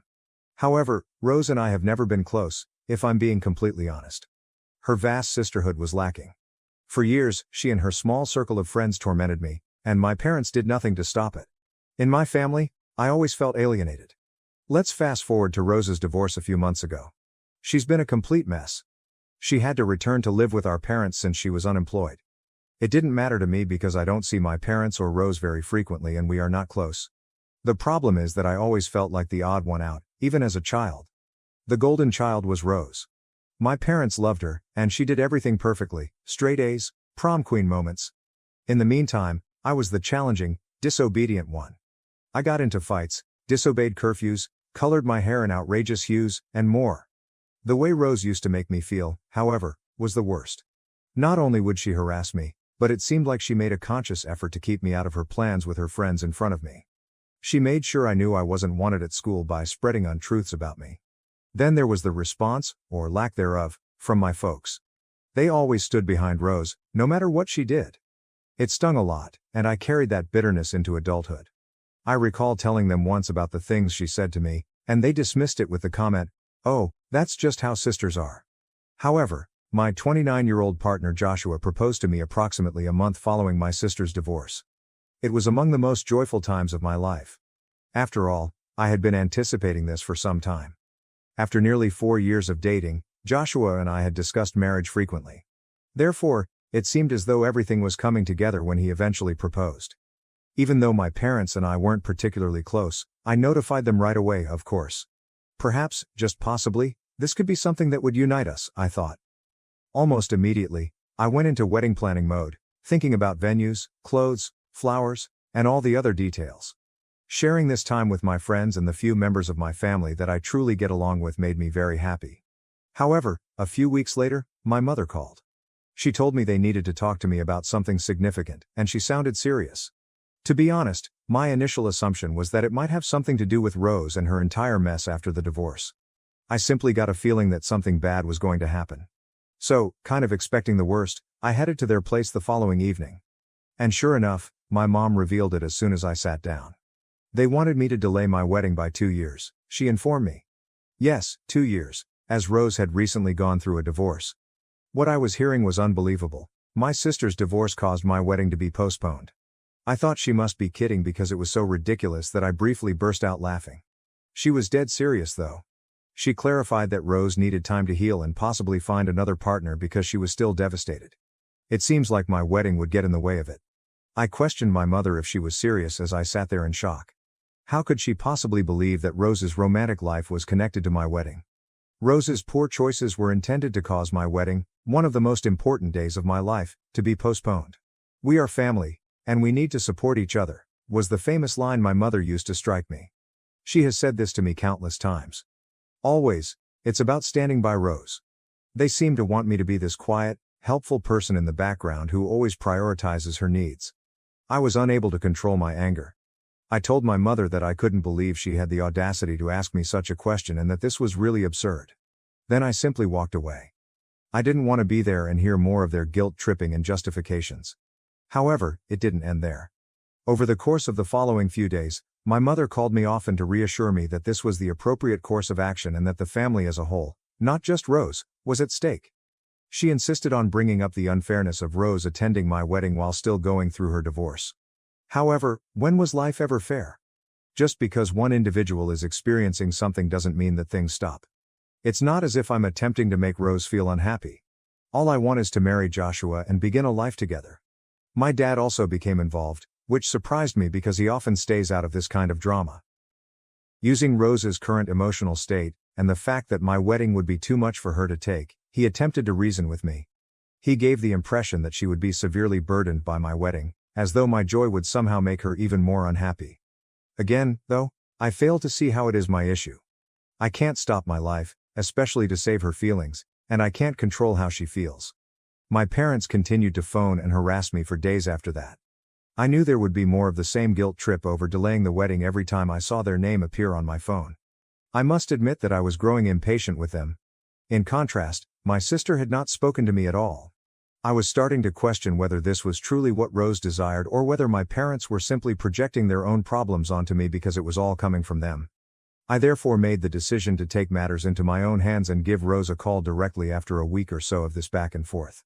At first, I was trying to figure out what was going on, and I was really calm. I questioned her directly if my parents were overreacting or if she was the one who set them up for this. At that point, she verified it. Yes, she did believe that delaying the wedding would be preferable. What was she thinking? She claimed that all of the relatives would question her about the divorce during the wedding and that she wasn't prepared for that kind of scrutiny. I was taken aback. We were discussing the wedding, which was one of the most important days of my life, even though I know divorce is a significant matter. Why should her concerns about what others might think of her take precedence over my wedding?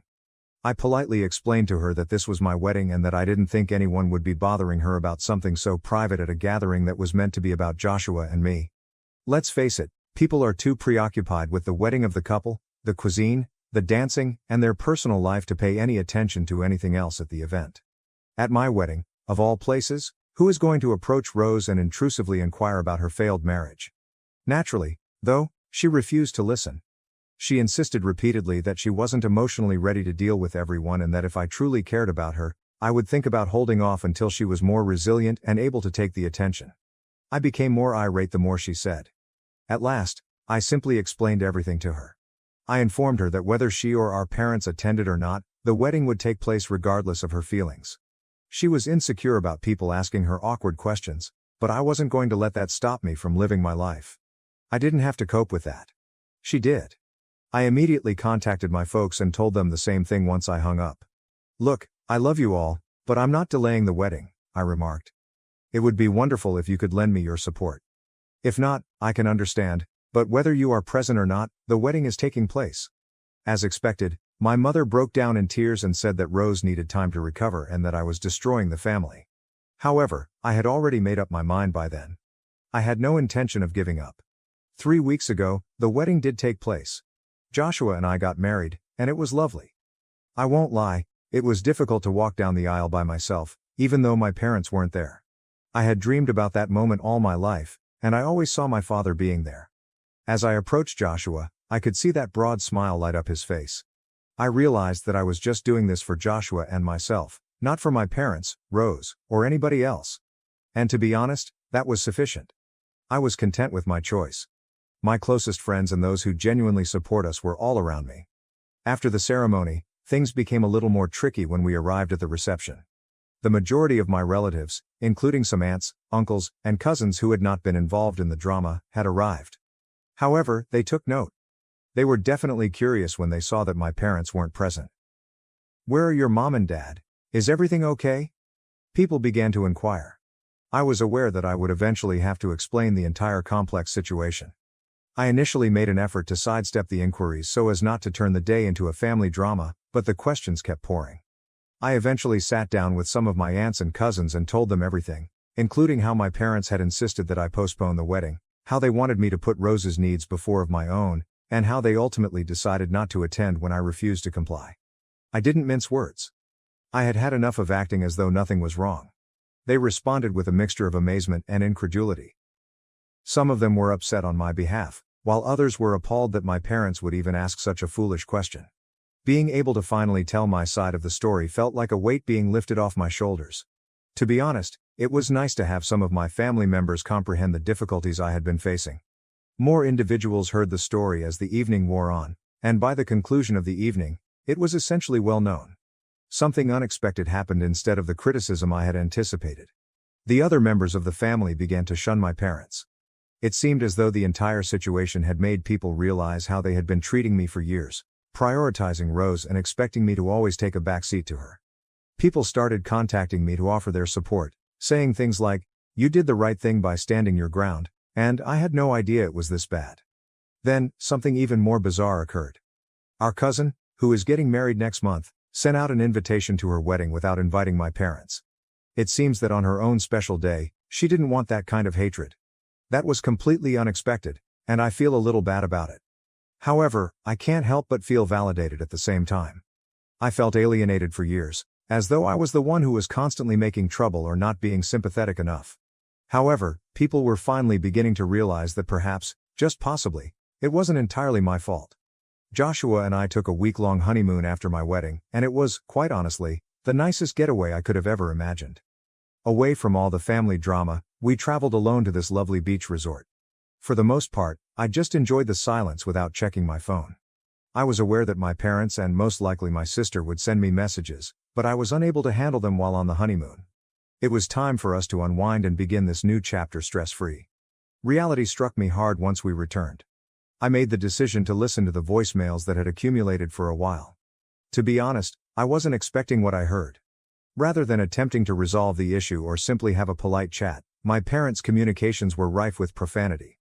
Among other colorful names, my mother dubbed me an entitled brat. My father spoke in a similar tone, even going so far as to say that I was destroying the family. It was really nasty, not just angry. The allegations of selfishness, the guilt trips, and the passive-aggressive comments were all too much. I initially chose to ignore the messages in the hopes that they would stop after a few days, but that didn't work out. Actually, the situation just got worse. They increased the frequency of their calls and left voicemails full of the same poison nonsense. They started contacting me via Facebook, Instagram, and email after I banned their numbers. They didn't let up.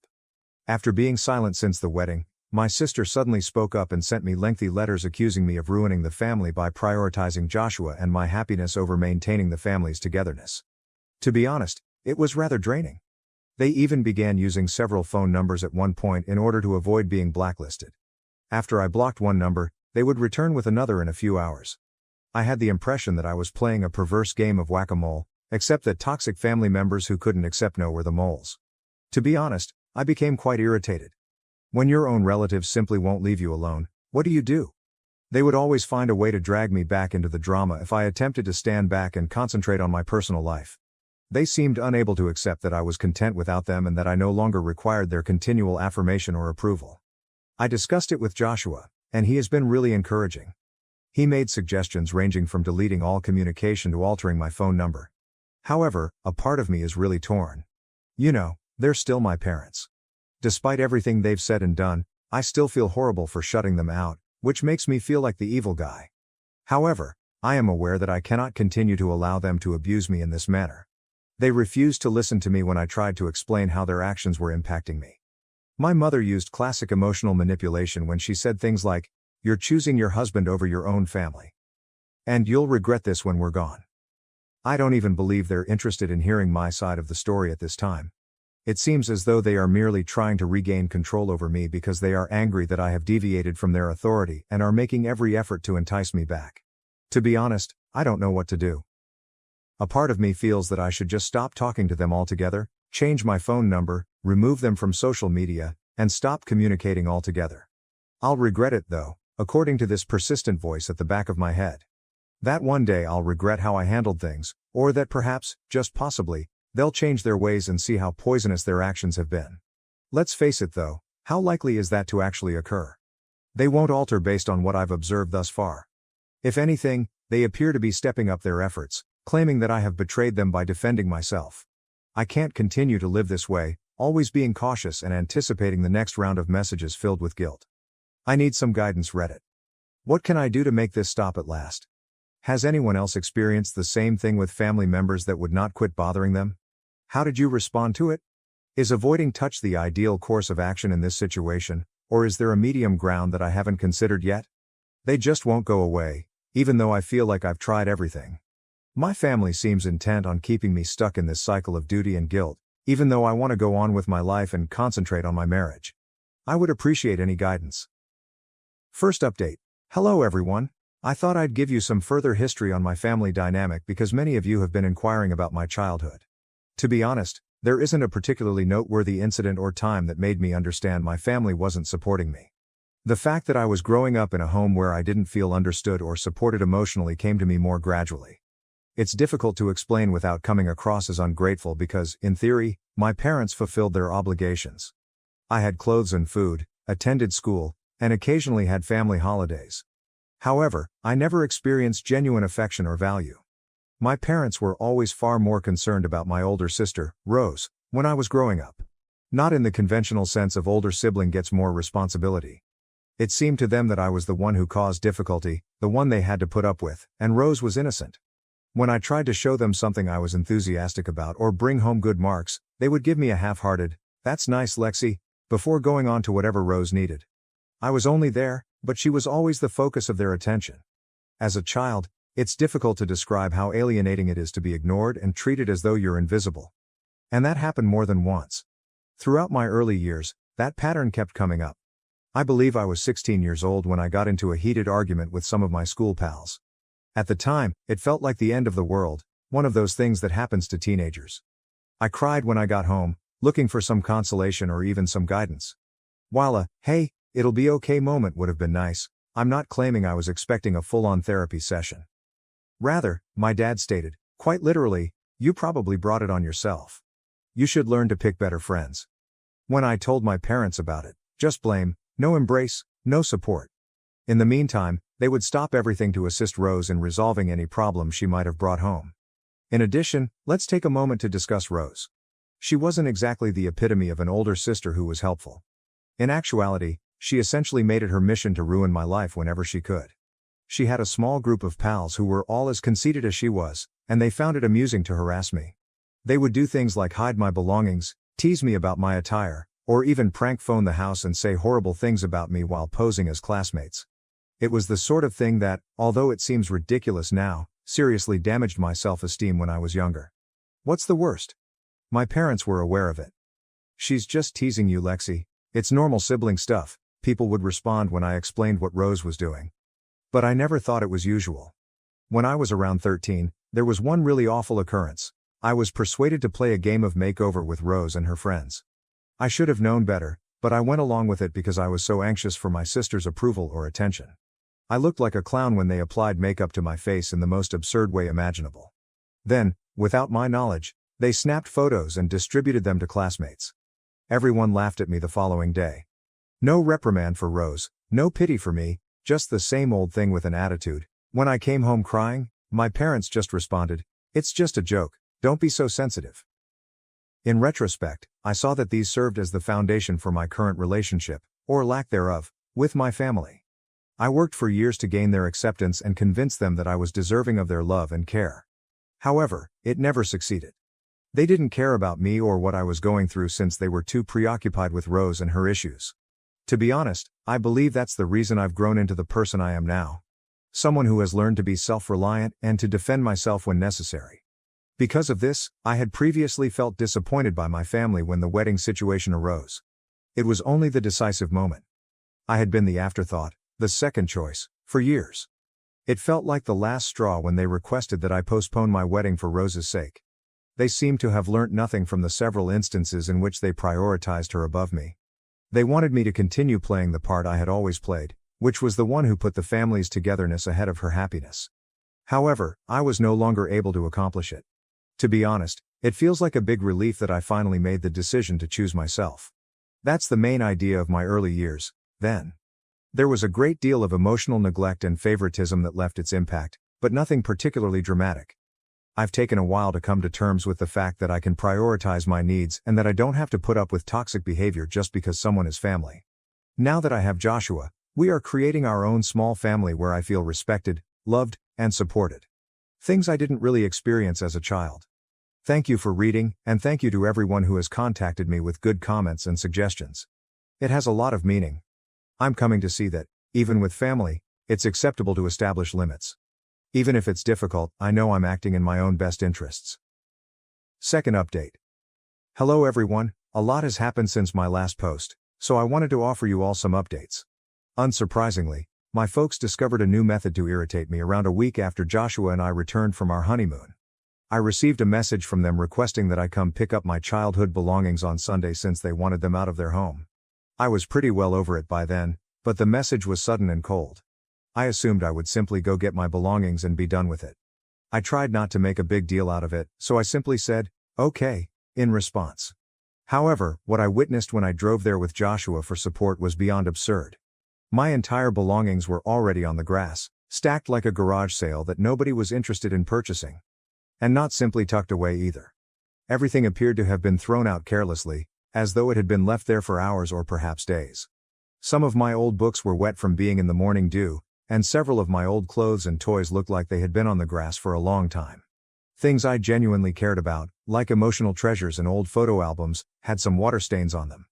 My belongings were merely collateral damage, as if they were eager to get rid of me. I was enraged. Who, after all, does that? It was about the obvious contempt, not even about the items. Even though I was furious, I knew they were waiting for me to lose it, to scream, to cry, or to demand answers. It was as if they were sending a message that said, "We're done with you." From the window, I could almost see my mother waiting for me to respond, and to be honest, I wasn't going to satisfy them. I so maintained my composure rather than losing it. With composure, I turned to Joshua and requested him to assist me in packing the truck. We didn't knock on the door, talk to my parents, or ask for an explanation. Silently, we simply loaded the truck. Joshua helped me finish it without saying anything, but I believe he could tell I was holding back a lot.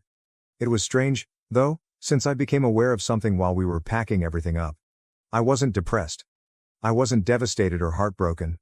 All I felt was relief. To completely end the chapter of my connection with my parents, this was the last thing I needed. Strangely enough, it felt significant when they threw out my belongings in that manner. It seemed as though they were at last making it clear to me that I was no longer wanted in their lives. I no longer felt upset, but rather liberated from the guilt trips, the emotional games, and the continual pressure to fit in with a family that never truly made room for me. To be honest, I was more than willing to let it go since it felt like they were cutting the last tie. Third update. Hi everyone. Even though it's been a few months, I had to tell you all about something crazy that happened. So, do you recall Rose, my sister? The same sister that couldn't make it to my wedding because she was too depressed and grieved after her divorce. Yes, she is getting married the next week. I'm not making this up, I promise. In fewer than 7 days, the lady who said it took her at least 2 years to move on and find a new man will walk down the aisle. The irony is excessive. Do you know how I learned about it? It came from one of our cousins, not from her or my parents, who haven't spoken to me since the wedding fiasco. She forwarded me a screen grab of their social media engagement announcement. I was at home taking care of business when all of a sudden there was Rose, looking cheerful and in love, flashing her ring to her new fiancé as if the drama of the previous year had never occurred. I had to chuckle. I couldn't even be mad. At this point, it's really funny. Even stranger is the fact that neither Rose nor my parents have mentioned the situation at all. Nothing. Now to the next story 6.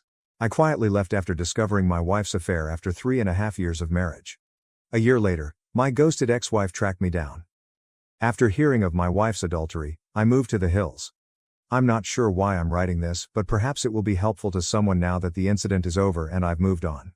After 3.5 years of marriage, I learned of my wife's affair in February 2018.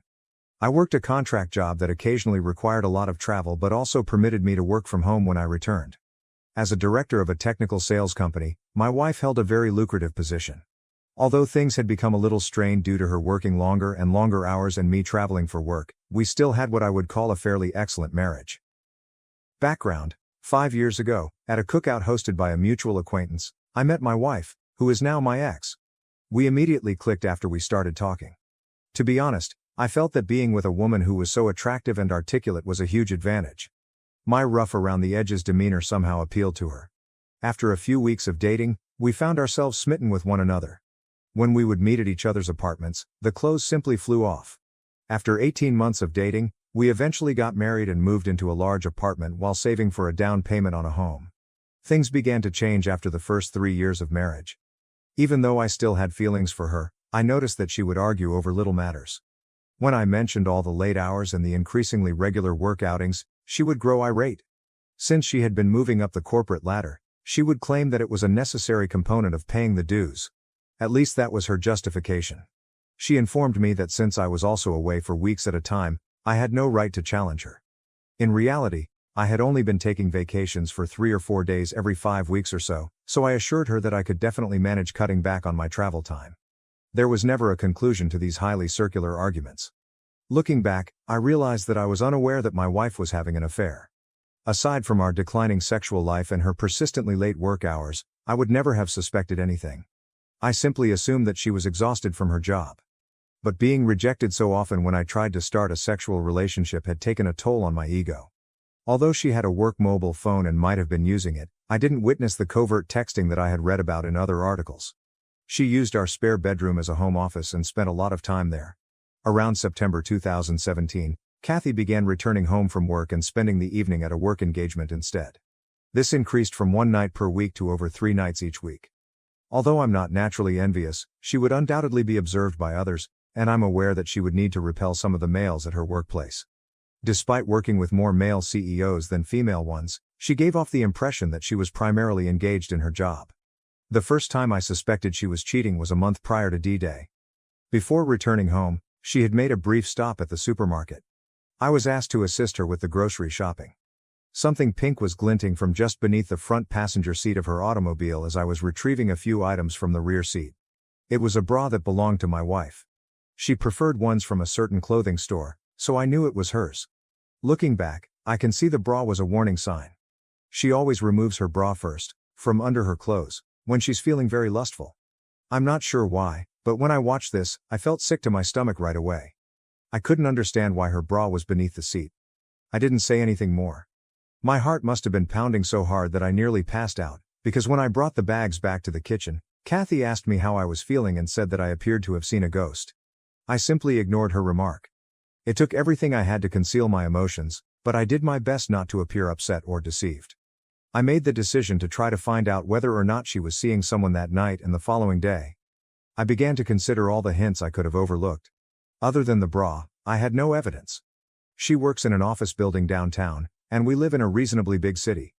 I made the decision to temporarily put the affair idea out of my mind and consider giving her more of my attention. I prepared a delicious meal and arranged the dining table with elegant plates, silverware, and candles one Friday after work. I purchased an arrangement of flowers and a lovely bottle of wine. I pointed out the dinner and everything I had made when she arrived as usual, breezing in after work. She apologized and said she was sorry, but she had to go to a neighborhood hangout to meet up with her coworkers. She mentioned that she needed to take a shower first but that she could have a small snack with me before she left. I guess I went utterly silent because my insides flipped on me. I won't explain the type of anger I was experiencing at the time, but I had had enough. I took my work cell phone and threw it in her backseat while she was taking a shower. I had been considering this as a means of using my own phone to find her. I walked into the kitchen after that and threw the food and flowers in the garbage. After taking a shower, she got ready and looked stunning as always. "All right, let's eat," she said. "Never mind, go out with your friends," I urged her. She asked me if I was angry after giving me a weird look. "I'm sad that you never want to do anything with me," I said. She got upset and sarcastically remarked on my short fuse while telling me to stop acting like a kid.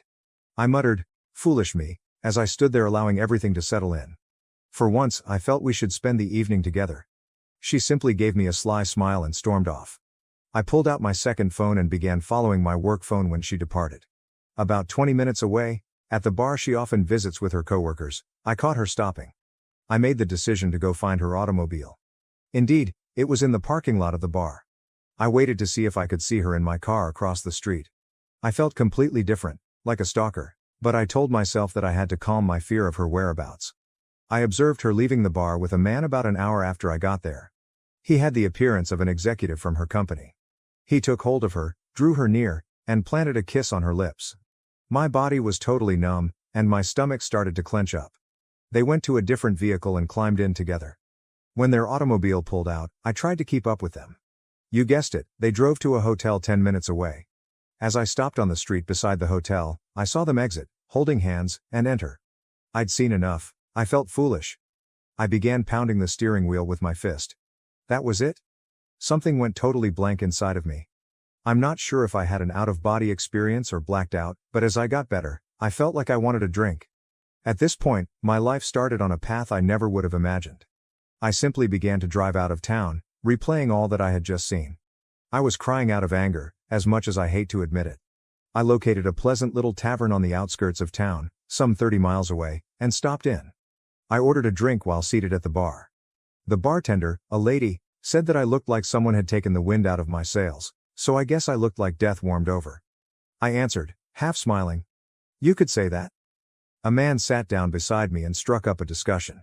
Even though I didn't feel like talking, there was something about this guy that put me at ease. We struck up a conversation, and eventually my wife's infidelity came up. I told her that all I wanted to do was get away from her and forget about her. "You're not alone, buddy," he replied, giving me a back pat after giving me a quick glance. I experienced that a few years ago. I think there's a reason why these things occur. Your life can now take a positive or negative turn, I assure you. At this point, everything is totally up to you. His remarks, for some reason, jolted me out of my gloom. Even though I was aware of my pain, I've always been able to see things rationally, and he was absolutely correct. We identified ourselves. Ray was his name. I really liked his salt-of-the-earth vibe, even though he was more of a country guy. "When are you going to move out?" he inquired. I suppose I never thought to look that far ahead. I had a fight-or-flight response going on, and I knew I didn't want to be around this woman any longer. "I have an idea and I feel very sympathetic to your situation," Ray added. "When the time comes, I have a mobile trailer on my land in case you feel the need to go. It might require some work and isn't very good. Why don't you visit and see if you could imagine yourself briefly residing in anything like that? I'll give you a terrific bargain on it, at least. You could even park it on a lovely piece of property I own. I would appreciate it if you could watch it for me. It could be beneficial to escape your predicament, just a thought." I took a moment to comprehend his concept. "Hell, honey, if I could have escaped my crazy ex-husband years ago, I would have jumped at the chance to go live in his trailer or anything just to get my head on straight," added the bartender, who had been listening in on the chat. Perhaps this was just what I needed, but I felt as though I had wandered into the twilight zone. "Yes, I'll think about it and maybe check it out," I said to Ray. After a while, we split up and agreed to get together at his house in a few days. I began to feel as though I had some perspective and an opportunity to escape what I thought was a terrible heartache combined with a nightmare. I knew one thing for sure: I would never, ever want to spend time with my wife again. I find cheating to be so disgusting, and it has always been the one thing I thought I would never put up with. I sat on the couch when I arrived home that evening after Kathy. Kathy asked me where I had been when she came out. "Where have you been?" I questioned, turning to face her. "You know I went to grab drinks," she said. I directly inquired, "Are you having an affair?" She appeared surprised, but she soon collected herself and responded, "No, why would you ask me that?" I informed her that I had heard she might be seeing someone at work. "Who told you that?" she said. "Someone I know," I said, but I kept the name a secret. After saying, "You're being ridiculous," she accused me of being intoxicated and insane and inquired about my whereabouts. "We're going to a bar to enjoy some drinks with our friends," I remarked. Despite her obvious desire to ask more questions, she returned to our bedroom and went to bed. Now that I had proof that she had been deceiving me for months, I made the decision to sleep on the sofa. I couldn't sleep at all because I kept seeing her in bed with this guy. I felt sorry for myself, disgusted, and hurt. But then I thought about Ray's trailer. The thought of it cheered me up, and it was almost like a revelation. Something must be wrong with me since the fight or flight response automatically activated amid the pain I was experiencing, and I preferred the flight response. We didn't talk much the following morning and carried on with the weekend as if nothing had occurred. I scheduled a meeting with Ray a few days later. I noticed that Ray had a lovely ranch when I got there, and the trailer was actually quite nice, about 26 feet long and fully furnished. It brought back memories of a fun spring break trip I took with pals while I was in college. Ray accepted the money I offered him for the trailer. To be honest, I almost took it from him. I drove over to see his ranch property after he gave me directions. There were hiking and biking paths close by, and the area was lovely, with lots of trees and scrub vegetation. Ray had a little cabin on a hilltop overlooking the property, with electricity and water accessible for the trailer, and it was close to the foothills of some mountains. Ray promised to set up the trailer for me and pull it to the location. I tried to get Kathy to come clean over the course of the following few weeks, but all I got was gaslighting. I even bluntly warned her that there would be no turning back if I discovered she was cheating. As a result, she became even more engrossed in her affair fog, and began to lash out at me with denials. I nearly laughed at how awful the denial was. I scolded myself for not capturing pictures of the two of them, and I had no tangible evidence that she had cheated. I decided that I wanted to leave this marriage after going through this emotional anguish. Instead of communicating my feelings to Kathy, I simply began planning. While she was at work, I started quietly removing my possessions from the apartment and transferring them to the trailer. At least I felt like I was doing something about it. I saw a difference in Kathy during this period. Although she had been behaving more politely toward me, I believed it was too little, too late.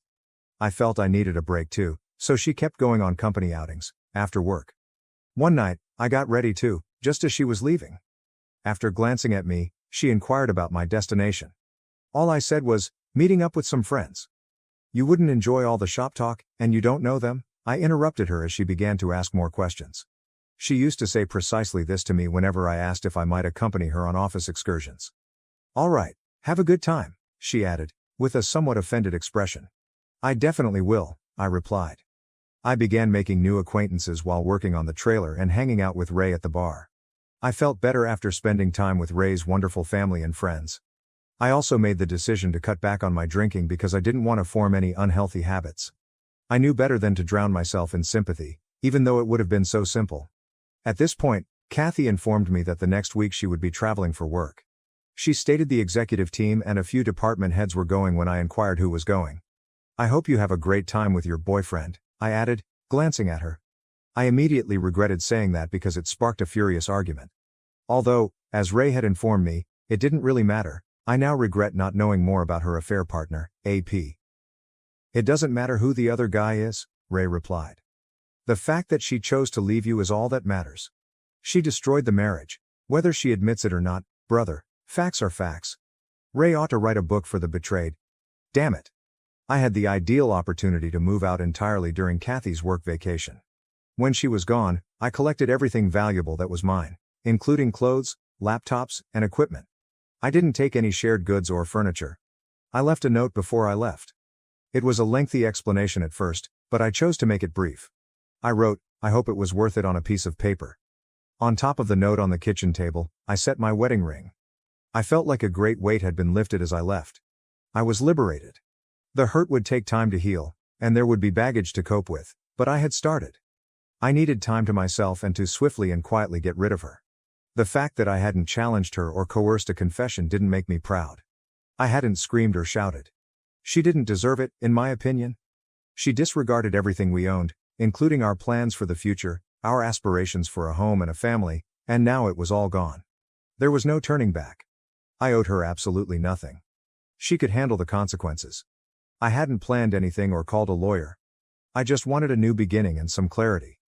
The air from the mountains was just what I needed when I got inside my trailer. I resumed running the next week, and it was wonderful to be alive. Kathy texted things like, "We just landed," "We're having a team dinner," and so on while she was away. "Where are you?" was the question in a few mails. "Why haven't you gotten back to me?" I didn't answer. My phone exploded with calls and texts when she got home. She kept trying to get in touch with me, but I ignored her. Her mother also tried to phone me after the first day, but I didn't pick up. She didn't try to engage my father because we aren't close and he is the only member of my family that I still have. Her messages grew more urgent after she was ignored for a week. "What is this?" was one of the texts she sent. "We must speak. I'm not sure what you believe you know, but nothing is happening. There isn't an affair going on." She finally texted me after a week of not answering, saying, "I'm sorry things got out of hand. It didn't matter that I was involved with someone at work. You were absent a lot while I was preoccupied with my work. I simply made an error.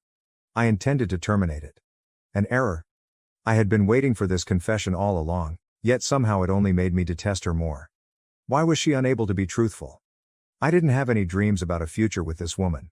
Errors don't persist for 6, 8, or a year. Her pleas for me to return and work on the marriage eventually grew pitiful. I refused to respond to her even after she stopped bothering me for a few weeks. I didn't want her to learn where I lived or to snoop around in my life. I didn't want my haven to be destroyed by this woman. She then began sending nasty texts like, "You're a coward one day. You refuse to speak to me. You have no regard for us. Come home, please, so we can discuss. You're where? I am able to visit you. Paul, please let's chat and make things right. Damn it." Although I don't recall all of the texts, they all appeared to be excuses with minimal genuine regret. In one ear, I let them go, and in the other out. After a while, I switched my mobile number. Update: June 2018. I received an email from Kathy informing me that she had hired a lawyer and was going to file for divorce. I just said, "Okay, that sounds good." This led to a barrage of emails requesting that I visit her and other things. She wrote that she would stop bothering me if I consented to an uncontested divorce after realizing this wouldn't work. After I consented, I was genuinely free a few months later. After I moved out of our apartment, I never had to see her again. She seemed to care more about that than I did, even though neither of us had any closure. I would occasionally think of her for a few months, and yes, the grief would suddenly come to me, like when I heard a song we used to enjoy. After a while though, I simply stopped thinking about her. Update 2. Now that I'm officially divorced, things are going great. In actuality, I got to know a wonderful girl. Just down the hill from my house, I was running on the trail.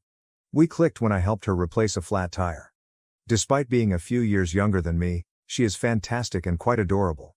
She refers to me as her mountain man, and adores my way of life. Although I'm not in a rush to commit, I also don't intend to give up on women entirely. I have no intention of moving out of the trailer anytime soon. I enjoy being outside and have simplified my life. It made everything easier for me, including the grief and my ex-wife. I am aware that everyone responds to these situations in a unique way. I was fortunate to be in my 3rd year of marriage and not yet a parent. I believe I acted in my own best interests. You don't have to spend your entire life with someone who cheats. If you experience something similar, try not to think about it too much. Continue living your life. As you improve yourself, it will get better. I hope everyone has the finest possible life. I've revised this roughly 5 times to make it readable, and I just wanted to give you an update on my ex-wife's condition. I was worried that my ex-wife was attempting to find me, as I indicated in my earlier post. I left our previous residence, which was around 2 hours away. I ran into her last weekend at a coffee shop I often visit in the town close to my home. It didn't seem like a coincidence to me. Fortunately, I managed to get away before she noticed me. Third update: I went into town this past weekend to get groceries and made a stop at my normal coffee establishment. I was utilizing their free internet to work on some paperwork for work. I finished and walked out of the coffee shop. I was on my way to my pickup when I heard someone shout, "Paul!" When I turned to look across the street, I saw Kathy. I was being waved at by my ex-wife. Finally, Armageddon had arrived. She hurried across the street toward me, and I stood there in disbelief. As though anticipating an embrace, she walked over and extended her hand. I stopped her in her tracks by instinctively holding out my arms with my palms up. She appeared to be in severe pain. Then she added, "I've been searching for you, Paul. I've wanted to see you since I heard you moved here. Can we have a conversation?" Guys, I felt like an animal confined in a cage. Yes, I did. "All right, let's find a table or something and we can talk for a minute," I finally gave in. When she asked if we could come to my house, I firmly refused. At the end of the street, she trailed me down to a bench outside a small store. She began by remarking on how much I had changed and how much she liked my new appearance, beard, and level of fitness.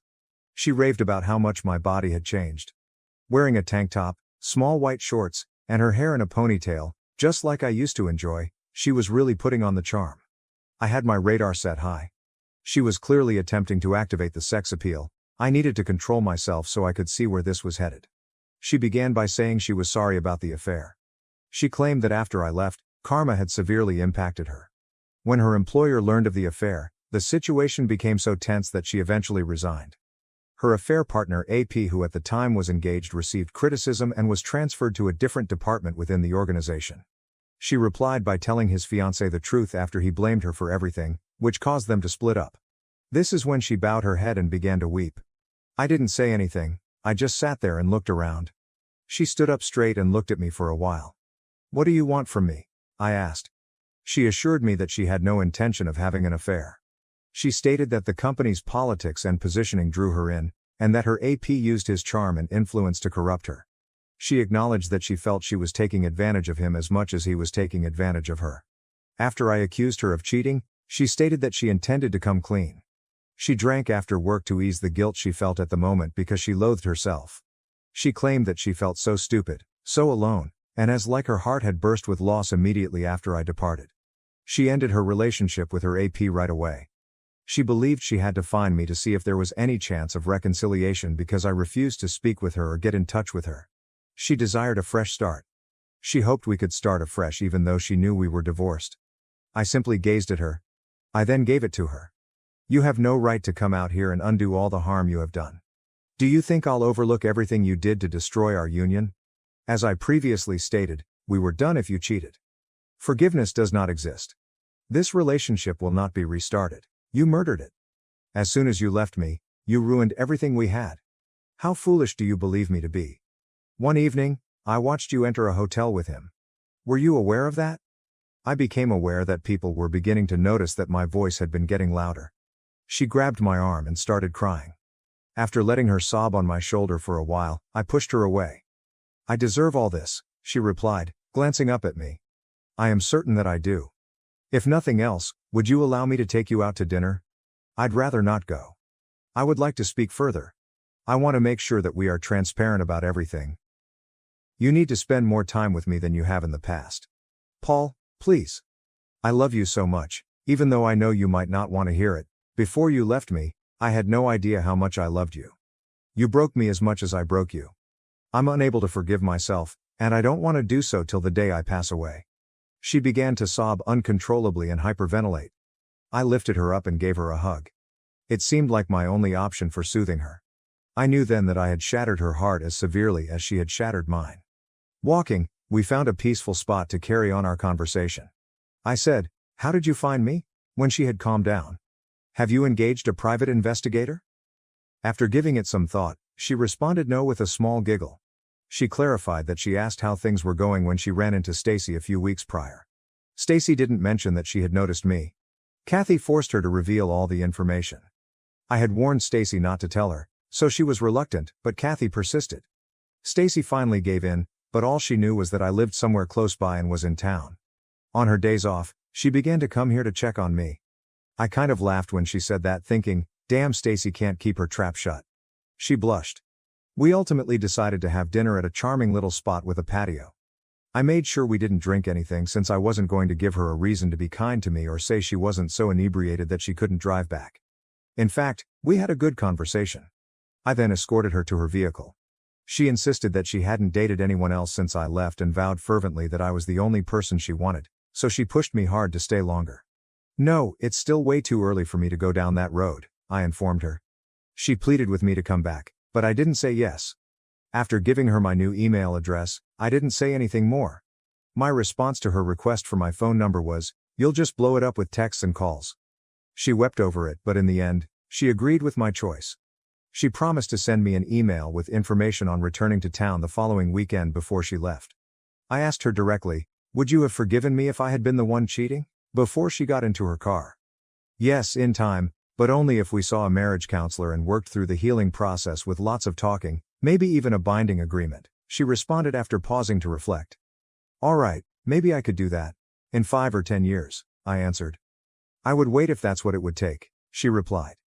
She then took both of my hands in hers, looked me in the eye and said, "God damn it, Paul, I will always love you and will do anything to prove it." This statement truly caught me off guard. Her remarks continued to upset me even after she left. She had spoken those words so firmly. However, I was still unable to envision us reuniting. Even though I felt better about the incident, I was unable to perceive her as a friend at this time. Perhaps a friend, but even that was a mystery. I returned home, enjoyed a long run, had some beer, and thought about how far I had come. Could someone please assure me that she wouldn't destroy the tranquility I had created for myself? I had no idea. I had the luxury of time to sort through it and get perspective, but it was all still too vivid in my mind. Last update. Most likely, this will be my final update. When I first uploaded my story to Reddit, the moderators kept taking it down. In summary, I ghosted my ex-wife for more than a year before she discovered me. She wanted to make amends and start over with us. You will be deeply disappointed if you thought I would be the typical beta blue pill fool and forgive her. She expressed her love and regret for the affair in a lengthy email she sent me last week. She offered to come out and stay with me for the weekend once more. My answer? I silenced her. I informed her that I had no plans to make amends with her. I'm totally happy living alone, taking advantage of my secluded position, and keeping things simple. At 32, I'm not in a rush to make changes. I have my own self-determination plan and have enjoyed the company of a few women and friends. I made it clear in my email response that I had no intention of reconciling and declined to provide her with my phone number. I no longer know or trust you because you made your bed. I hope the best for you, and perhaps we might become friends in the future, but not right now. She was annoyed by my evasiveness and responded in a telling way.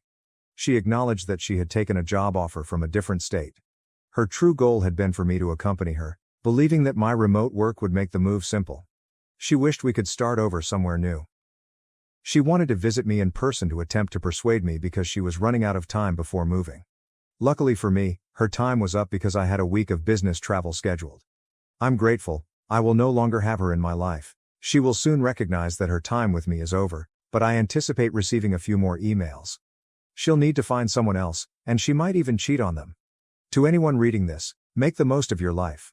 Let go of the past and give yourself the strength to go on. To all of you, good luck. Now to the next story 7. Entitled Mom Tries to Force Me to Sell My Property for Her Daughter's College and Escalates When I Refuse. I possess $34 million worth of real estate in our hometown, including a number of homes. Years of arduous labor, prudent financial decisions, and self-sacrificing actions have led to this. For background, I'm from a modest family. Both of my parents worked in blue-collar jobs and put in a lot of effort to give my siblings and I a decent upbringing. Although it was out of their price range, they had always hoped to own their own home. Their upbringing stoked my desire and strengthened my resolve to improve my family's quality of living. My wife and I were in college when we first met. Raised by a single mother who worked several jobs to make ends meet, my wife's family had similar experiences. She became aware of the importance of ingenuity and financial caution. Both of us aspired to overcome financial difficulties and provide a secure future for our kids. Over the years, my wife and I have been buying and flipping residences nonstop. We gradually accumulated a number of properties by carefully investing and saving every cent. Every property stood for years of toil, innumerable sacrifices, and a common goal between us. I am now the father of a son and a girl, 2 amazing children. In addition to being a source of revenue, our properties serve as a testament to our commitment to providing for our kids' futures. I had no idea that an entitled woman named Emily, 40 degrees Fahrenheit, who has been one of my tenants for a few years, would soon cause my life to take an unexpected turn. She lives in a cozy 3-bedroom home that I bought years ago, before I married my wife, after careful saving. Her daughter's high school is adjacent to the property, which is situated in a desirable area of the city. After their daughter was born, Emily's husband abruptly left her, leaving her a single mother. I gave her subsidized rent to allow her to move in after learning about her situation. I wanted her and her daughter to be able to afford to live there, even though I knew I would lose out financially. The rent has stayed the same over the years, and I have never raised it. Emily had consistently paid her rent on time, making her a dependable tenant. Our relationship as landlord and tenant became informal, and we occasionally stayed in touch when she needed my assistance around the property. Her daughter was a senior in high school and getting ready to submit a college application. Emily told me 3 months ago that her daughter was admitted to a renowned out-of-state university, which is an incredible accomplishment for any high school graduate. Unfortunately, her scholarship didn't even cover 10% of her tuition at this incredibly costly university. I was concerned about how they would handle the financial challenges of higher education because I was aware of them. Emily asked to meet me one day. Without much hesitation, I accepted, assuming it had something to do with the necessary house renovations. As we sat down in the house's living room, she began by expressing her gratitude for my generosity in providing her with a large portion of the rent. She went on to tell me how much she wanted Lily, her daughter, to go to the university of her dreams. But after calculating the costs, which included accommodation, tuition, and other charges, she found that it was too much for her to manage by herself. Even after applying for financial aid, researching scholarships, and taking a part-time job in addition to her full-time employment, it was still insufficient. Perhaps she was going to ask if she could postpone paying the rent for the month, which would have made sense, so I shook my head firmly in understanding. Rather, I was flabbergasted by Emily's astounding desire for me. She requested that I sell the house where she was residing. As she went on to explain that the property I owned and had rented out to her would bring in a healthy profit, enabling her to pay for her daughter's college education, I gave her a questioning glance. "Are you serious?" With a mixture of surprise and incredulity, I replied. "You want me to sell my property to pay for your daughter's college tuition?" Emily argued that it was her one chance to ensure her daughter's future, and her eyes begged me to do so. She said she was sure the entire property could pay for her daughter's college expenses because she had already had it evaluated. Since I couldn't possibly sell my house to pay for her daughter's tuition at a prestigious university, I asked her if she had gone insane. I informed her that I had sentimental attachment to this house and that I would not be selling it for nothing. Once more, Emily persisted, claiming that I could lend her the money and that her daughter would reimburse me after graduating. I knew how important a college education was, yet I refused to give in to her ridiculous demands. It was evident from listening to her entreaties that she was committed to finding a method to support her daughter's aspirations, even if it required proposing an absurd idea to an unfamiliar person. I calmly told Emily that I couldn't just give up the property because it was a big portion of my income. I should not be responsible for her daughter's tuition. I advised her to look into more cheap possibilities or ask family members for assistance if she was unable to pay for her daughter's tuition at the institution. Emily persisted in pressing the matter in spite of my attempts to persuade her to see the obvious, claiming that I was the only person who could assist and that selling my property and giving her the money wasn't a huge concern. I asked Emily not to come to me about this ever again, and when I realized it was not working, I left the property. I asked her to consider how ridiculous her request sounded and come up with an alternative. I had hoped that she would ultimately see her error, but Emily persisted throughout the following few weeks. The situation grew more intolerable as Emily's daughter was getting closer to starting college. Emily persuaded me daily to sell my property as quickly as possible, even though I denied it. She even protested by ceasing to pay her rent. As Emily persisted in her conviction that my property would solve her financial problems, our formerly cordial relationship deteriorated and our tension increased. She believed that my refusal endangered her daughter's future and was self-serving. However, because she was refusing to pay her rent, I was losing money. We had an unbreakable pact, so I told her that if she didn't comply, I would take the case to court. It was becoming more and more obvious that her demands were endless. When Emily began bringing other people into our argument, it was a tipping point. She spoke to her neighbors and friends, accusing me of being a callous landlord who would not assist a young girl in achieving her goals. She emphasized her position as a struggling single mother and informed them that although I was quite affluent, I would not lend her the money. Those she confided in sympathized with her story. Emily used social media to further her cause, posting on Facebook that she blamed me for her daughter's failure to go to college. Rumors soon began to spread throughout our area. People understood her predicament and believed that I could help but was purposefully refusing to. I couldn't help but feel alienated in my own neighborhood. At last, my wife made the decision to contact Emily in order to resolve the growing dispute. She thought that open communication would be a way to resolve the growing tension in the neighborhood, but Emily wasn't in the mood for a quiet conversation. She went on a rant right away, claiming that the only way she could ensure her daughter's future was for me, the landlord, to sell the house. My wife made sincere attempts to persuade Emily, but her conviction remained unwavering. She accused us of being self-centered and claimed that we had the money to pay for her daughter's college tuition. Emily persisted in pressuring my wife to comply with her requests, and the talk went on in a monotonous loop. Her message had a visible effect on the neighborhood and the local community, portraying me as a wealthy and callous landlord who would not assist a young girl in realizing her aspirations. We were viewed with suspicion by those neighbors who had previously been friends with us. They started to think that, although I was consciously refusing to do so out of selfishness, I did have the capacity to lessen her daughter's financial problems. Others who understood my background, my diligence, and the truth of my circumstances agreed with me and were equally horrified by Emily's bold request that I pay for it. They served as a reminder to me that I had to safeguard my assets and uphold the legacy I had worked so hard to establish. Every day, The community grew further polarized, with some people feeling sorry for Emily. I remained firm in my resolve to defend my property in the face of increasing pressure. I had worked hard and made sacrifices for years to earn it, and I wasn't about to give it up easily. Emily, meantime, kept stoking the fire by accusing me of being uncaring and taking advantage of her by letting her live for free. Her statements on social media grew more outspoken as she talked about her daughter's perseverance and the innumerable sacrifices she had made in order to become ready for college. Consequently, the argument progressed from a private dispute to a public discussion. My family was beginning to feel the effects of the accusations. As a result of their peers repeating the untrue things they had seen on social media about me, my children started to be bullied at school. Seeing how distressed they were by this circumstance was awful. I made the decision that it was time to act at that point. Since Emily was affecting my children, I had remained silent, believing that she would ultimately cease, but it was time to correct the record and stand up for my morals. I contacted a lawyer that focused on tenant-landlord disputes and property disputes. In order to stop Emily's defamatory efforts and preserve my reputation in the community, we quickly wrote a cease and desist letter. According to my lawyer, the cease and desist letter was the beginning of our legal struggle, and we would go all the way to court if Emily didn't change her mind. Emily was obviously shocked to receive the letter. She tried calling me on the phone, but I declined to take her calls. Then, before things got out of hand, she texted me to say she wanted to chat and make amends. She said we could have a conversation and that it was all a big misunderstanding. I responded by saying I was going to sue her. She was going to regret ever trying to play me, so I encouraged her to enjoy it and brace herself.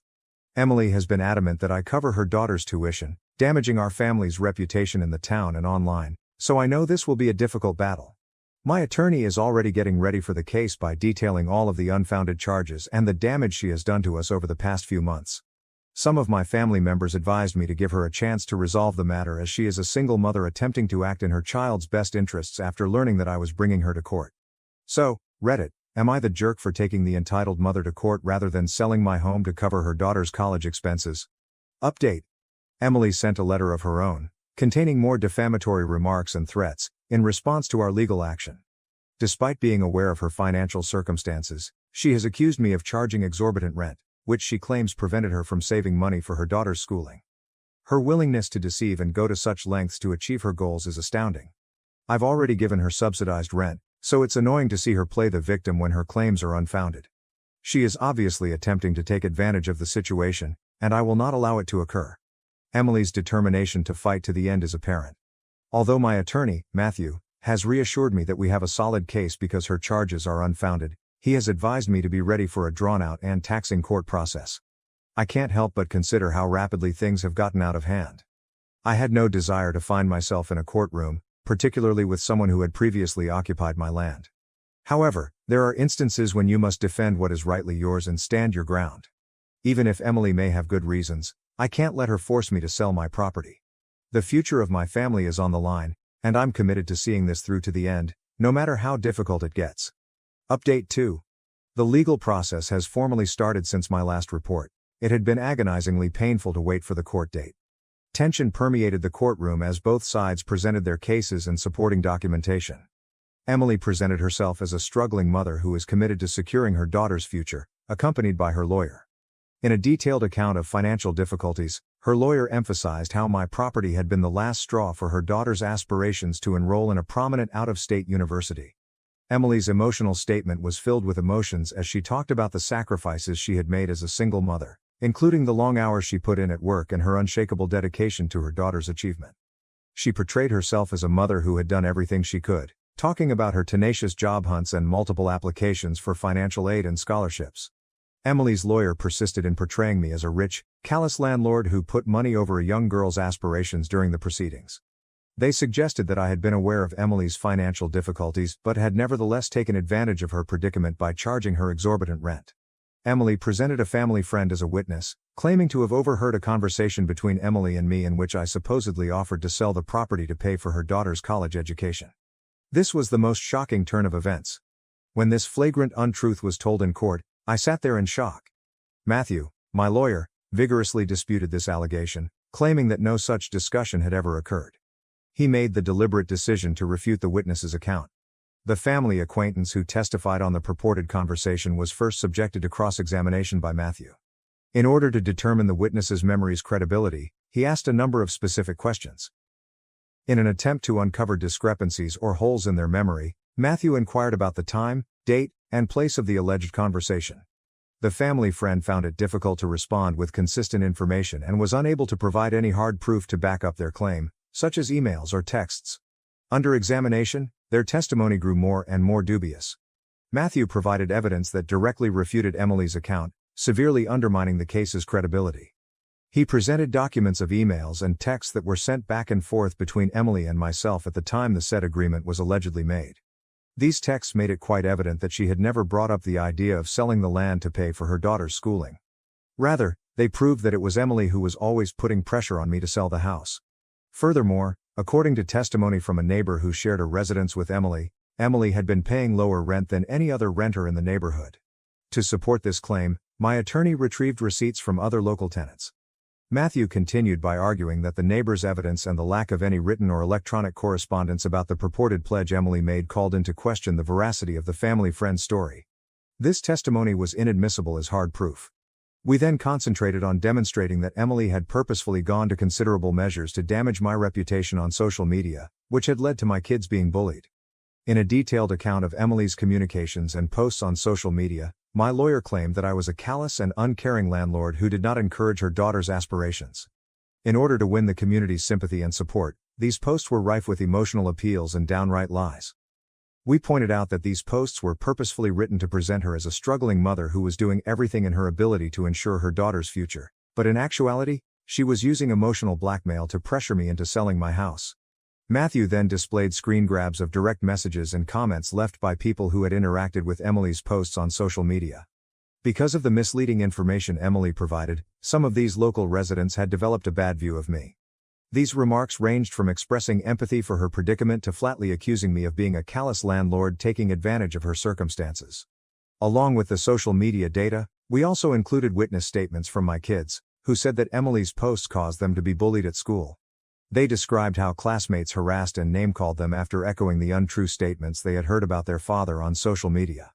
My lawyer contended that the bullying my kids experienced was directly related to Emily's unfounded charges on social media. Emily's purposefully false story had a negative impact on my family's welfare in addition to harming my reputation. This evidence-based presentation clearly illustrated how Emily's social media behavior affected my kids in real life. I continue to believe that justice will be done as the legal process progresses. The truth has been revealed and the untrue allegations against me have been exposed by the evidence that has been given thus far. In my opinion, the court will recognize the manipulation and provide a just resolution in this matter. Third update. We prevailed. The legal proceedings have made the past month a taxing one. Unexpected turns and twists have made it feel like a roller coaster ride. It became more and more obvious that Emily's allegations were unfounded as my attorney began to provide testimony and supporting documentation. When she introduced a family acquaintance who gave a bogus statement about a pledge I had never made, her attempt to control the event failed. The legitimacy of the witnesses' assertions is seriously called into question due to the absence of hard proof and discrepancies in their testimony. The court declared the result and decided in my favor after carefully reviewing all of the testimony and supporting documentation. I was quite relieved by this and thankful that the judge saw through all of the unfounded allegations. After being convicted of defamation, Emily was mandated to compensate me for the damage she had done to my reputation. This involved paying the past month's rent as well as any further penalties. Additionally, a restraining order was granted to stop Emily from speaking negatively about my family or me in the future. My conduct and my right to defend my property were upheld by this decision. I saw Emily seated next to her attorney, looking defeated, as the court case came to an end. As I looked at her daughter Lily, I couldn't help but think that her mother's conceit had ruined her hopes. Justice has been done, and this nightmare is now over. Everyone learned the value of standing up for themselves and not allowing the bold demands of others to undermine our moral convictions. Now that my home and our means of subsistence are safe, I can proceed with a fresh sense of confidence. I want to express my gratitude to everyone who has helped me along the way thus far. My family and I endured tremendous emotional strain and hardship, but in the end, the truth won out. Fourth update. 6 months have passed since my previous update. Emily has been successfully silenced by the restraining order since my court victory, and the damages she was required to pay for defamation offered some measure of comfort for the damage done to my reputation. I served Emily with an eviction notice, and she and her kid were forced to vacate. Even if their situation is still difficult, I realized I was no longer in charge of them. Although I felt a little sorry for her daughter's missed educational prospects, the truth was that Emily's bold request had placed their family in a challenging position. Everyone soon saw the full depth of Emily's lies after the court ordered her to remove her defamatory social media posts. When her daughter Lily unexpectedly contacted me to apologize, that was the last I heard from them. I had watched Lily grow up and she had always been a wonderful child, but I stopped communicating with them when her mother began making unfounded accusations against me. She wanted to contact me after her mother publicly lost the case, which startled me. She expressed sincere regret in her message for her mother's actions and the resulting difficulties for her family. She acknowledged that her mother's actions had harmed both of our families and thanked us for our understanding and patience during the process. Lily also mentioned that they had moved to a more reasonably priced neighborhood and that she had made the decision to continue her study at a nearby college. She told me she had begged her mother to back off in a conversation she had with her following the conclusion of the judicial proceedings. "I'm determined to secure my own future without making any bold demands," Lily said. Because of the bogus claims made by her entitled mother, I felt sorry for her at such a young age. I told her that it was great that she was taking charge of her own life and that everyone deserves a second chance. I told her that the past was behind us and wished her well in her studies. Our lives have adapted to a new normal since Emily and her daughter left my property. The burden of the unfounded allegations and the harassment our kids endured has been removed. We intervened by getting in touch with our kids' school and addressing the bullying they experienced. At last, our family may now proceed in harmony. Now to the next story 8. I opened my marriage, lost my husband, and now I'm fighting to win him back. Is it too late? I'm here to seek guidance on how to save my remaining marriage. Let me begin by stating that I have been with my spouse for 7 years, and we have been married for 5 of those years. I'll call us Skylar and James for privacy's sake. In our second year of community college, we got to know one another. James went on to receive a 4-year degree in business administration from a university that provides remote programs at the community college, while I obtained a 2-year degree in office management. In the present, James is 27 and I am 26, and we intended to have a child later this year. Having 4 children, ideally 2 boys and 2 girls, was our desire. Both of our families loved us, and we had a really happy marriage. This is where I made a big error. I formed a relationship with a delivery driver for one of the 3 major delivery companies, which some could refer to as a work-husband relationship. To keep things private, I'll call him Jaden. Jaden has been delivering to my office for about 2 years at the age of 25 and unmarried. Unquestionably, we clicked right away. It wasn't romantic, but there was a spark that pulled me to him. Every time he made a delivery, we would converse for at least 10 minutes. I started to look forward to seeing him and always made sure to be honest with him when he showed up. Our chat went farther than normal one day. Jaden said he wanted to ask me a personal question. He said he didn't want to offend me or endanger our business relationship because it was so personal. I encouraged him to ask and reassured him that was okay. "I feel a very strong attraction to you and wondered if you felt it too," he admitted at that point. His audacity shocked and embarrassed me. After giving it some thought, I confessed that I felt it as well. Jaden continued by saying that if I weren't married, he would have asked me out. The conversation ended when I thanked him for the compliment. That was the last of him. Our conversations grew awkward and short throughout the course of the following week. I was so ashamed that I thought I had gone too far. Even as James and I continued to enjoy our married lives at home, the guilt persisted. To be clear, I have always been totally happy with James as a husband, friend, and lover. I thought he would have said the same of me at the time. For me, he was ideal. Nevertheless, I mistakenly started to dream about having both my devoted husband and a relationship with Jaden that went beyond business chats. Later, I discovered that this is frequently called eating cake. Intrigued, I began reading up on open marriages and polyamory. I initially thought the concept was nasty and ridiculous. I was certain James would not consent, and even if he did, I wanted to prevent our marriage from being harmed and our family from becoming estranged. Weeks went by, and my married life was still great. But there were still thoughts of Jaden. I came upon a blog article by a lady in an open marriage with the heading "It Doesn't Hurt to Ask," when I went back to the subject. She talked about how she sought a relationship with a man she met while volunteering, even though she loved her spouse. After 2 years of suppressing her emotions, she finally asked her husband on a lengthy drive. He was interested, which surprised her. 4 years later, they apparently had a stronger, happier connection after opening their marriage and finding other lovers. Because it mirrored exactly what I wanted but was too scared to question James about, her tale struck a chord with me. Then, one Sunday morning, I made the decision to bring up the topic as we were relaxing at home, conversing and using our phones to browse the internet. "I just read this online post about open marriages," I said immediately to James. "How do you feel about them?" "Are you talking about couples sleeping with other people?" he questioned, glancing at me. I reaffirmed and inquired about his thoughts once again. In response, James said he found it repulsive and added that if someone wanted to sleep together, they should simply seek a divorce. I said, "It's really becoming popular here in the US and other Western countries," in an attempt to defuse the situation, but his expression made it obvious that he was disgusted by the subject, so I quickly changed the topic. His response made me decide that I would never bring it up again since I didn't want to endanger our marriage, which I thought was fantastic. A few weeks later, James and I were snuggling in bed together, enjoying the glow from a fantastic evening. He remarked abruptly, "Who did you have in mind when you brought up open marriages last week?" As I lay on his chest, unable to see his face, I went cold. I gently lifted my head to look at him, and a pit developed in my stomach. "What are you discussing? What are you saying?" I stumbled. James clarified that he has read studies indicating that a woman's reference to an open relationship with her boyfriend frequently indicates that she has previously cheated or has another lover in mind. I was shocked by what he said. In fact, I was shaken to my very core.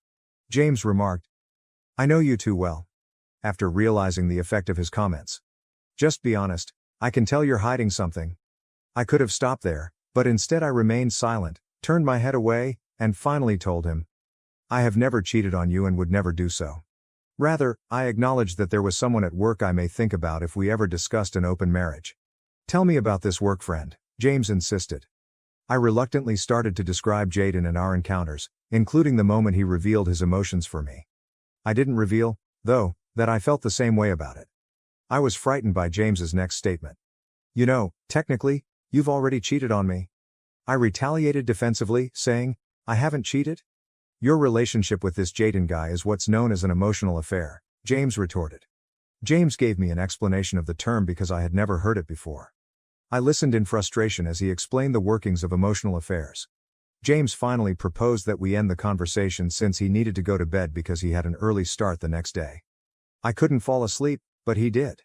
Rather, I picked up my phone and began looking up emotional affairs. What James had asserted was supported by article after article. My relationship with Jaden was more than simply an emotional one. It was a full-fledged one. I was overcome with guilt. I felt like I had let my hubby down. I went downstairs to make myself some tea because I couldn't sleep, and at around 4 a.m, I fell asleep on the couch. James kissed me awake at 6:45 a.m. "I'm heading out for work," he declared. As usual, I kissed him back and told him I loved him, but this time, with guilt weighing heavily on my mind, I made it clearer than ever. "You should start your day. It's almost 7 a.m. After making love for a few days, we were laying in bed once more when James abruptly remarked, "If you truly want to, I'd be willing to try an open marriage." "Why are you bringing this up now?" I questioned, stunned. He clarified that he had been considering our earlier chats and reasoned that if it was something we wanted, we should attempt it while we were still young. I pledged never to endanger our marriage or our love, but I did show cautious attention. I told him, "You are the most significant person in my life. If our love bond is strong, it will withstand infidelity," James retorted. James didn't respond when I retorted, "A mutual open relationship wouldn't be considered infidelity because we'd both agree to it. Consider our marriage open, starting right now," he remarked instead. Surprised again, I told him to calm down and that we needed to set ground rules. He made the following specifics. We had to let people know ahead of time who we would be sleeping with and when. We had to later, without going into graphic detail, tell each other about the incident. There are no exceptions to the rule that all types of closeness must be protected. I accepted his conditions and suggested a few more. We would maintain the privacy of our open marriage. We would pledge to stay together and prevent these adulterous affairs from ruining our marriage. James declared that he was unable to accept either of these terms. He refused to talk about it more and just said he didn't and wouldn't agree to them when I questioned why. I was worried since this felt totally out of character for James. I snuggled up to him in spite of my discomfort, and we dozed off. I became uncomfortable with the idea of an open relationship throughout the course of the following month because I thought James might be up to something. I chose not to pursue it and concentrated on leading a typical life. I avoided talking to Jaden at work during this time, limiting our exchanges to trivial subjects like the weather or our respective workloads. Then, one day, Jaden asked me if something was wrong and said he truly missed our discussions. I explained to him that I didn't have much time to talk because I was so busy at work and at home. I contemplated whether or not to disclose my open marriage to him. I eventually made the decision to tell him how I wish I could take that choice back.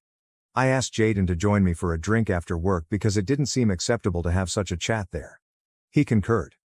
We got together at a neighborhood tavern with a terrace outside, which was ideal for the warm early spring weather. I asked him directly whether he would be interested in a relationship after telling him about my newly announced marriage. Without hesitation, he said yes. Although he respected my boundaries, Jaden acknowledged that he had been waiting for me to change his mind and that he had been dreaming about me for months. We talked flirtatiously most of the time that night. We decided to have our first romantic meeting at his flat the next day. I made it clear that I had to depart by 6:30 p.m. to go back home to James, who was still my top priority. I came home that evening and made James a delicious meal. After supper, I told him about my conversation and meeting with Jaden earlier in the day, and that we had planned to meet at his apartment the next day, assuming James was still okay with us being married in an open marriage. Despite appearing surprised, James answered, "Oh, yes, all right, so you're meeting him tomorrow?" As my top focus was him and our relationship, I reassured him that we could still cancel if he so desired. "No," he insisted. "Let's do this."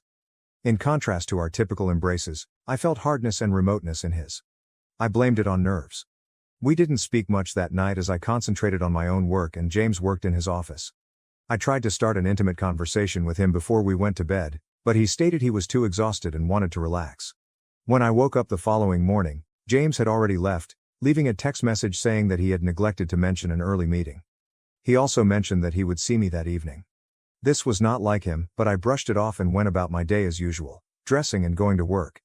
I picked a really lovely clothing that day because I knew I was going out with Jaden after work. I texted James throughout the day, but he didn't reply.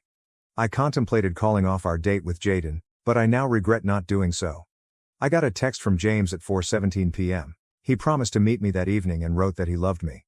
I was relieved by this, and I saw it as his approval to proceed. I'll get right to the point. When Jaden and I first met, our private moment was fierce. There was clearly no love involved, and it wasn't quite as satisfying as it is with James. But because of the unlawful nature of what we were doing and the pure passion, it was physically satisfying. After an hour and a half I left Jaden's residence and got home shortly after 6:40 p.m. I was shocked to see that James wasn't home yet. I was relieved since it allowed me to take a shower and wash my clothes to get rid of the smell of Jaden's perfume. Despite my physical sense of fulfillment, I was overcome with regret, guilt, and shame. I felt soiled, as though I had violated every fundamental principle in my marriage. I was really anxious, and it was a mental tug of war. I made a short but beautiful meal and put candles to create a romantic atmosphere since I was determined to make it up to James. I wanted him to understand how much I loved him and that the sexual relationship with Jaden was meaningless because it was only physical and couldn't compare to the happiness and love I had with James. My hope was that we would make love at the end of the evening. James was still away from home around 7:30 p.m. When I tried to call him, the call went straight to voicemail. I texted him to let him know that dinner was ready when I got home. When I didn't hear back by 8:50 p.m., I became concerned. I kept phoning and texting him, leaving messages, but I never heard back. At last, at approximately 9:30 p.m., James texted me, saying, "Don't wait up. I will arrive home late." He didn't respond when I texted him back to inquire where he was and who he was with. I finally dozed off after midnight, emotionally and physically spent. The sound of the shower running in the guest bathroom awakened me up. When I went up to look, I saw that the door was locked, which was completely out of character for James. He did not answer when I knocked. After 10 minutes, James came out, wrapped in a towel, and said nonchalantly, "Hey, how was your night?" After I assured him that everything was okay, he asked me straight out, "Did you have sex with Jaden?" I winced at his directness and urged him to use a different wording. I reluctantly said, "Yes, Jaden and I were together." I then inquired about his whereabouts. James confessed that he had gone out dancing and spent the night at multiple pubs. Because I could smell perfume on his clothing, I was suspicious and questioned who he was with. Upon pressing, I inquired, "Who is she?" He said that he didn't have to identify her because they hadn't shared a bed. Although I was astonished by what he said, I was more offended by his tone and language. James's angry remarks caused me great concern, although he never used profanity when addressing me. I then questioned him about why he had taken a shower in the guest bathroom. He told me icily that until I had completed 2 STD tests, he would be utilizing the guest bathroom and bedroom. I was devastated by his statements. This wasn't part of our rules, I objected. I ensured that Jaden wore protection during all of our activities. Have you never heard of oral HPV or herpes? James shot back. Till you're cleared, I won't come within 6 feet of you. Think of this as my personal take on social distancing. I informed James that I wanted to end our marriage right now since I was so distraught and crying. I cried, this is the last thing I wanted to happen. No way, James shot back. I'll have my turn now that you've taken yours. James only stated that he was going to bed since he had an early meeting and needed rest, even though I started crying more. I sobbed on the couch for the majority of the night before dozing off. When I opened my eyes, James was gone. I tried contacting him during the day, but he didn't pick up. He texted me, saying, "Don't wait up for me." I left voicemails and texted, but nobody answered. I felt like I was going crazy because I knew I had probably ruined my marriage. I didn't see Jaden at work that day as there were no deliveries. But I gave him a call at 4:30 p.m. and inquired about our possibility of meeting that night. He acknowledged that I sounded agitated. I told him I wanted to break up with him when we first met, acknowledging that it was a big mistake. I admitted that I just wanted my husband because I loved him. He understood, and all he wanted for was one more connection. Other than that, he would only ever speak to me at work. I consented, and our brief and unremarkable hookup lasted less than 10 minutes and consisted just of a basic posture. Jaden later said to me, "That was awful." I apologized, acknowledging that the entire affair was a tremendous error and not his fault. "You just laid there like a tree trunk." After getting ready and giving him one last hug, I turned to depart. I asked Jaden, bewildered, what he meant when he said, "I'll never understand women like you," before I left, but he just muttered, "Nothing, no comment," with a look of utter hatred on his face. I hurried off, sobbing all the way home. How was I able to be so foolish? I had ruined my marriage for nothing at all. I felt filthy once more and thought I was the world's most foolish person. It was 1 a.m. when James finally returned home. That evening, I was tired of knowing that I was the only one responsible for ruining my life. James did the same thing on Friday, leaving before I woke up and texting me, "Don't wait up for me." The coldness and distance between us broke my heart. I missed our mornings, evenings, and weekends together, cooking together, going on walks after supper, and chatting about random topics. I sorely missed it when it was all gone. I sent James a text message requesting to speak with him the following morning. "All right," he said, "as long as it's first thing." I asked him where he was going, but he didn't respond. "I'm leaving for the day." It was 1:30 a.m. when he returned home. I just lay in bed and sobbed without saying anything. Without saying anything, James immediately went to bed after taking another shower in the guest bathroom. The following morning, I got up early to await his arrival. He entered the kitchen, poured himself some orange juice, and sat at the table, looking at his phone, at 7 in the morning. The atmosphere was lifeless and icy. I approached him, sat on his knee, and whispered, "Look at me." He looked away, but I gently took hold of his face and met his brown eyes. I said, "You have my undying love. I really apologize for the poor choice I made, not a mistake, but a decision. I will stop at nothing to win back your love and trust." James remained silent while staring at me as if I were crazy. I pleaded, "Are you still in love with me?" He said, "I'm not sure." I sobbed and begged, "I can put this right." He said, "I don't think you can." I said in a fit of rage, "You orchestrated everything. Didn't you set me up for divorce?" James denied it but acknowledged that, based on what he had read, he realized our relationship was probably finished the moment I raised the subject of an open marriage. I questioned him, "Why didn't you just tell me to stop talking to Jaden?" I was devastated by his response. "You can't make someone be faithful. You are either monogamous or not, and it is clear that you are not." He just got up and stated he was going, despite my entreaties not to ruin our marriage. He said he would return after midnight when I questioned where he was going. "Tomorrow is Easter Sunday," I told him.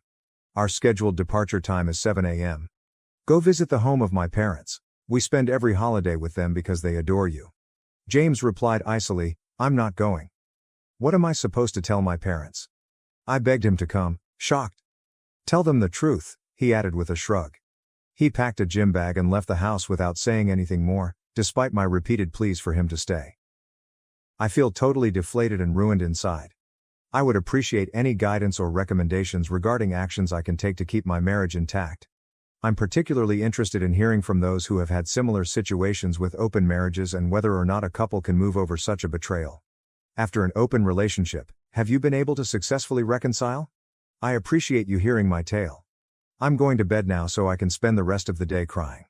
First update. I would want to express my gratitude to everyone who replied with comments and encouragement. I was able to get through the past several days because to it. Many individuals properly chastised me and called me derogatory things, but I deserve it, and I also value your opinions. 2 of the worst days of my life have been Easter Sunday and today. When I pulled up to my parents' house, they asked me right away, "Where's James?" I lied to them and said he couldn't make it because of an emergency at work. I didn't want the family get-together to be disturbed. At first, my family believed my tale, but as the day wore on, they began to suspect that I wasn't phoning or texting my husband as I usually do. I sent multiple phony texts and claimed to have responses from James, assuring everyone he was still busy at work and would give me a call tomorrow in order to allay their suspicions. To be honest, he never texted or called, not even to see whether I had made it safely. I was devastated by this. On Monday, I had intended to spend the night at my parents' house and discuss our marital issues with them. I was afraid they would be angry and despise me if I did this. I told them this morning, and everything went exactly as I had expected. They shouted at me, called me horrible names, and said that I wasn't brought up this way. When my sister was summoned over, she started to lash out at me as well. I told them I realized what I had done was horrible and sobbed. I promised them that I had grown from the experience and would never do the same thing again. I informed them that regaining James' love and trust would be my only priority going forward. Ultimately, they told me they loved me and would pray for our marriage to be saved, even if they were furious with me. On Monday night, I took a car home. I texted and called James during the day, but he didn't respond. He had gone to Florida to see his parents and would be back on Sunday, according to a note on the counter when I got home. We had arranged to go there together in early May, so I felt terrible. Now that strategy is shattered because of me. I despise myself. For now, that's all I have to say. I'm simply so unhappy and dejected. The fact that I'm no longer crying frightens me. Tears no longer seem worth shedding because of the depth of my hurt and regret. Second update. I didn't intend to publish again for almost a year, but I decided to offer an update because the community showed such a great deal of interest. I have some good news as well as some negative news. The first piece of terrible news is that I'm divorced. Back in December, it was decided. James ultimately came to the conclusion that he couldn't stay married to me once I started seeing another man. He claimed that he was ashamed to be seen with me in public and that he would never be able to trust me again.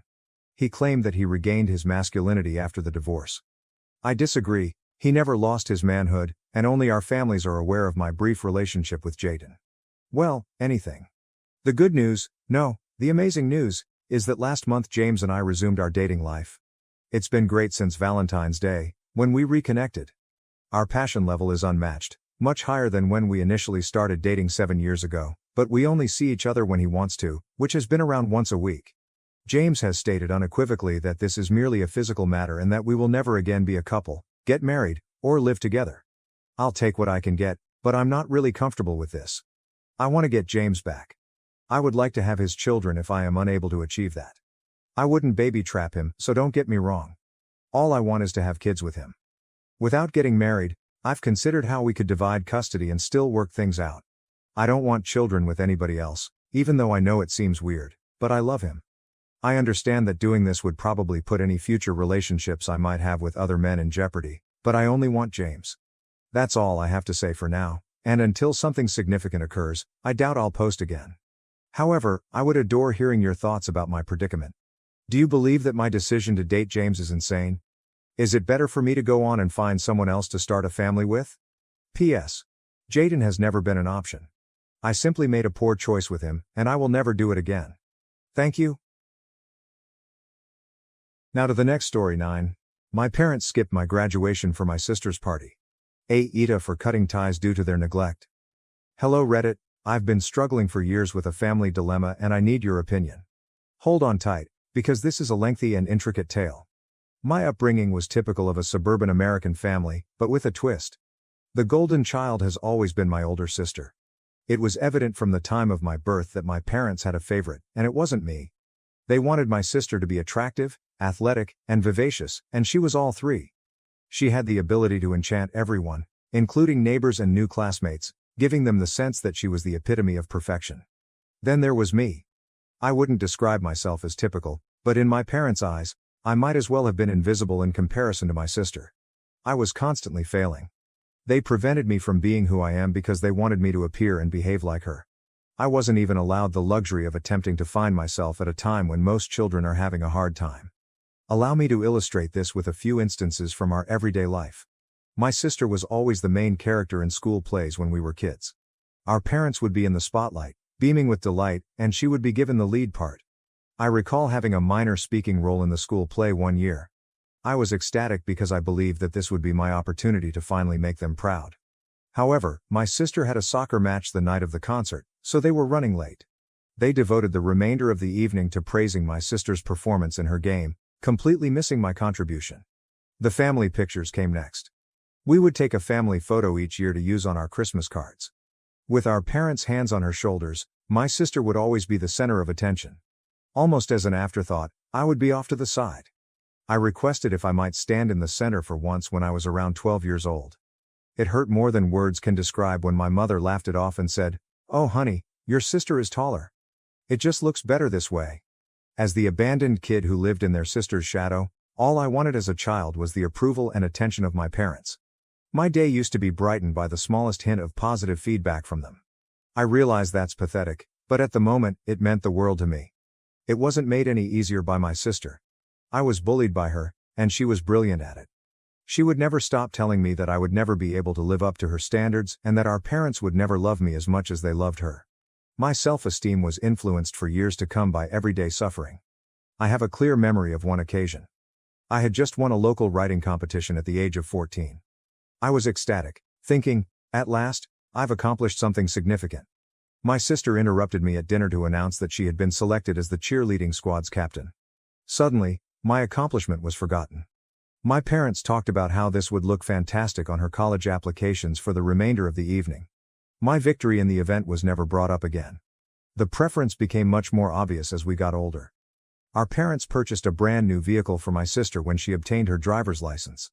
2 years later, when it was my turn, I was informed that if I needed to go someplace, I could borrow the old family minivan. Every time I attempted to bring up the obvious difference in treatment, I was told I was being jealous or overly sensitive. When I graduated from high school, that was the tipping point. I was able to graduate as valedictorian in spite of all the difficulties. I couldn't wait to tell my parents about it because it was the proudest time of my early life. As I delivered my speech, I pictured them grinning with pride, finally recognizing me for who I truly was. However, they failed to appear. It seems like my sister's celebration with her friends at our summer cottage was more significant than their younger daughter's high school graduation. They offered me a number of justifications, claiming that graduating from high school wasn't a huge issue.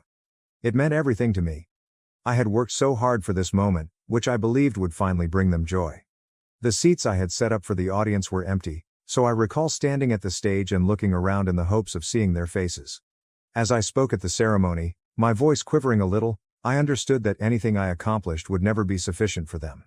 Something inside of me broke that day. I made a choice that would alter my life's trajectory. I chose the college that was the furthest distant from my house. As far away from Ohio as possible, I applied to West Coast schools. My parents were taken aback when I told them I had decided to attend college after dinner one evening. They had presumed that I would attend the same public school where my sister had gone. "But that's so far away," objected my mother. "How will you manage on your own?" It was the first time I can recall them being concerned about me, although even then, there was some skepticism about my skills. College was enlightening. I was able to be myself for the first time in my life. My favorite subject was English, which I studied despite my parents' disapproval. My studies had been pushed to be practical, as they called it, like law or business.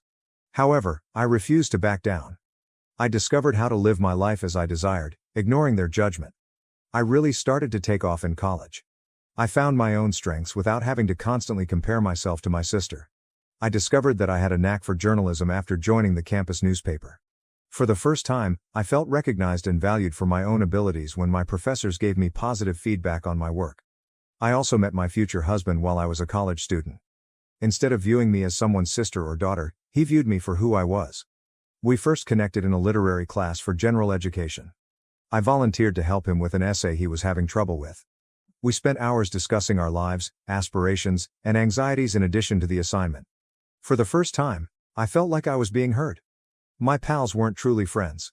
Usually, they merely approached me to learn more about my sister. However, I discovered in college the importance of true friendships, love, and all of their facets. It wasn't because of or in spite of my family that I met friends who liked me for who I was. We would encourage one another through the stress of term papers and examinations, go on road trips during breaks, and stay up late studying together. I didn't bother phoning my family once I graduated, as I was surrounded by my friends and my future husband. I was correct when I said that they would come up with another reason to skip it. They failed to show up, claiming that my father was unable to postpone a business trip. However, it didn't hurt as much this time.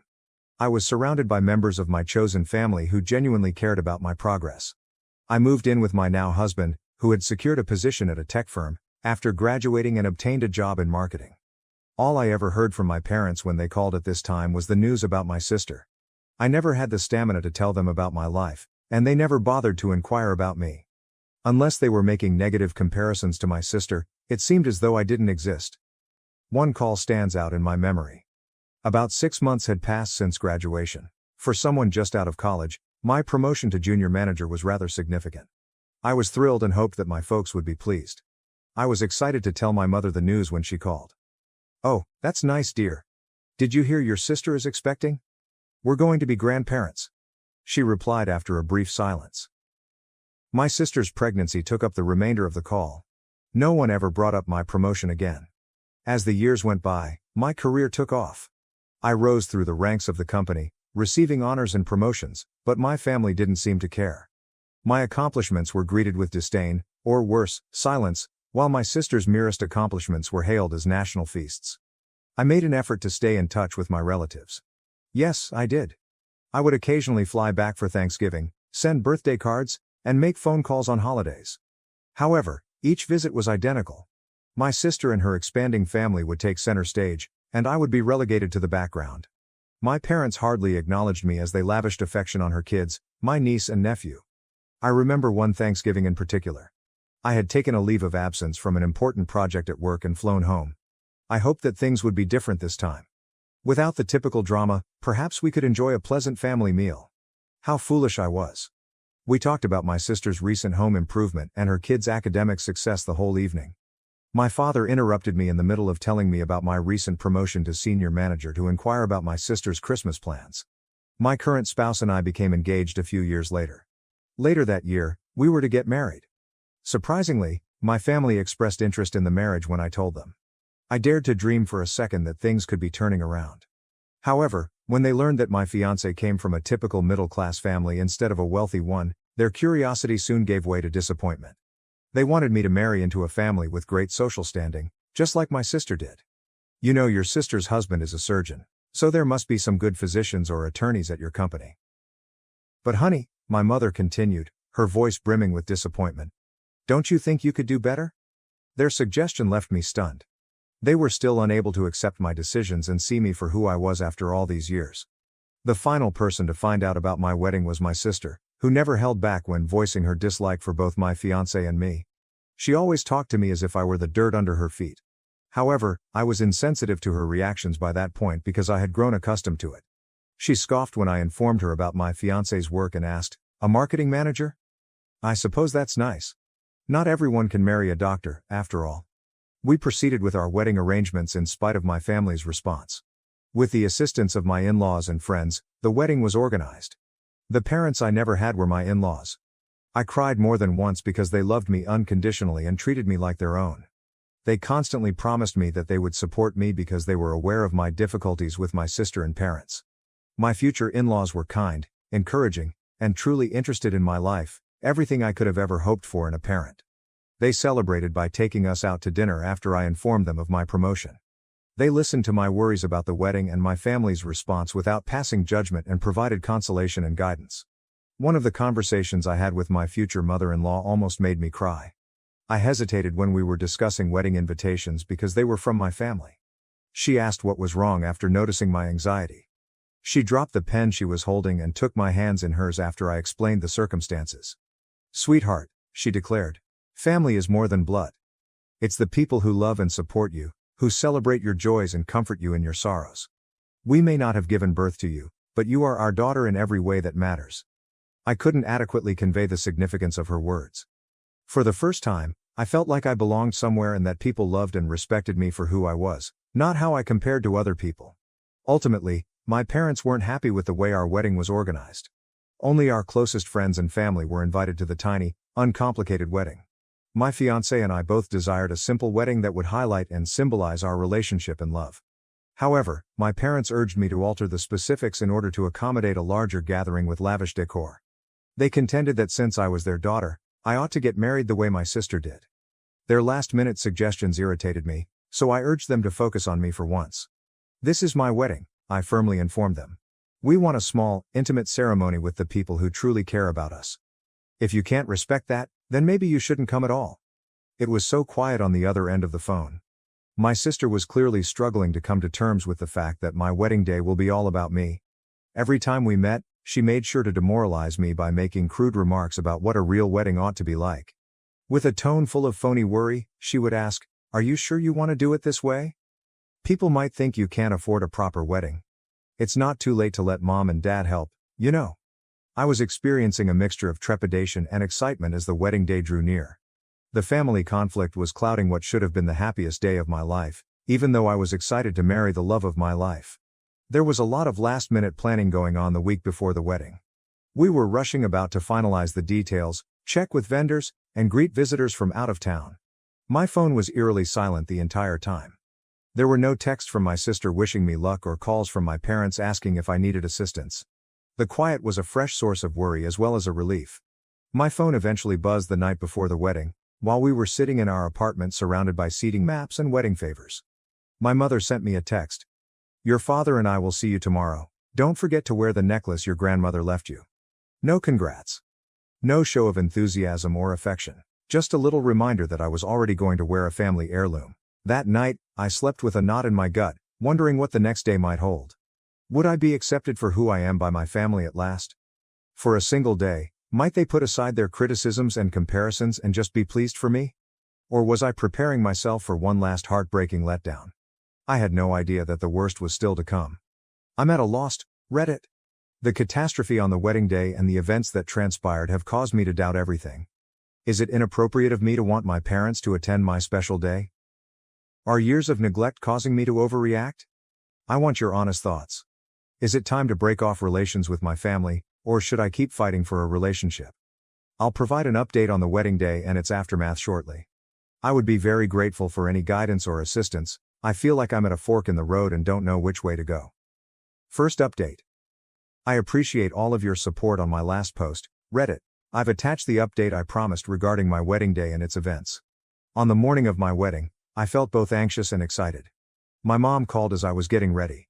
My heart leaped for any encouraging or loving words. Rather, she struck a devastating blow. "Honey, we won't be able to make it to the wedding. Your sister's child is having his birthday party today, and you know how important family is to us." I was taken aback. Instead of attending their daughter's wedding, my parents were picking a kid's birthday celebration. "Don't be selfish, dear, I'm sure you understand. You don't even have children, so these things might not seem important to you," my mother stated in response to my complaint. I felt numb as I hung up. When my future mother-in-law heard, she reassured me right away. "Remember," she continued, "you have a whole room of people here who love you and are excited to celebrate with you today." At that moment I resolved not to allow the absence of my family spoil my day. It was a lovely ceremony. Nothing else mattered until I saw the joy on my fiancé's face as I walked down the aisle. It meant so much to me that my father-in-law substituted for me during the father-daughter dance. Although there was a lot of love and happiness at the reception, my family's absence was always brought to mind by the vacant chairs where they should have been. My family had left me notes and missed calls when I got up the following morning. In fact, my sister had texted, "Hope you had a nice wedding. Sorry we couldn't make it, but the party was a blast." The final straw was that. I dialed them, my voice trembling with determination and rage. I said, "I'm done," to them. "You've shown me where I stand in this family, and I'm done accepting it. From now on, you're no longer part of my life." I hung up and banned their numbers in spite of their protests. It was the most liberating thing I've ever done, but it was also one of the hardest. The next weeks have been difficult. In addition to feelings of relief, there are times of uncertainty and sorrow. The support from my husband and in-laws has been tremendous. In order to overcome years of emotional neglect, I have begun treatment. My marriage and our future together are my main priorities, one that isn't hampered by my family's rejection for the first time. Again, I want to thank Reddit for your support. I was able to defend myself because of it. I'm focusing on getting better and moving on for the time being, but I'll keep you updated if anything noteworthy occurs. Am I mistaken for severing my familial ties? Even though I no longer believe so, I would still value your opinions as I move forward in this new phase of my life. Second update. Reddit, I haven't posted in a month, and my family situation has gotten worse. This is what took place. My parents arrived at our flat without warning a week after I last posted. They demanded to know why I had severed ties with them. I carefully described how their absence at my wedding and years of neglect had caused me much pain. We've always loved you, my mom insisted. Everything we did was because we wanted the best for you. It was unbelievable to me.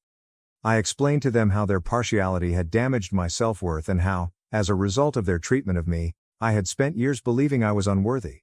It was not warmly received by them.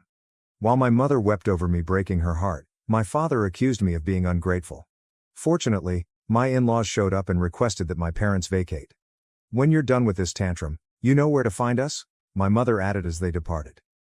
I was mistaken to believe that would be the end of it. I came across a social media post from my sister a few weeks later.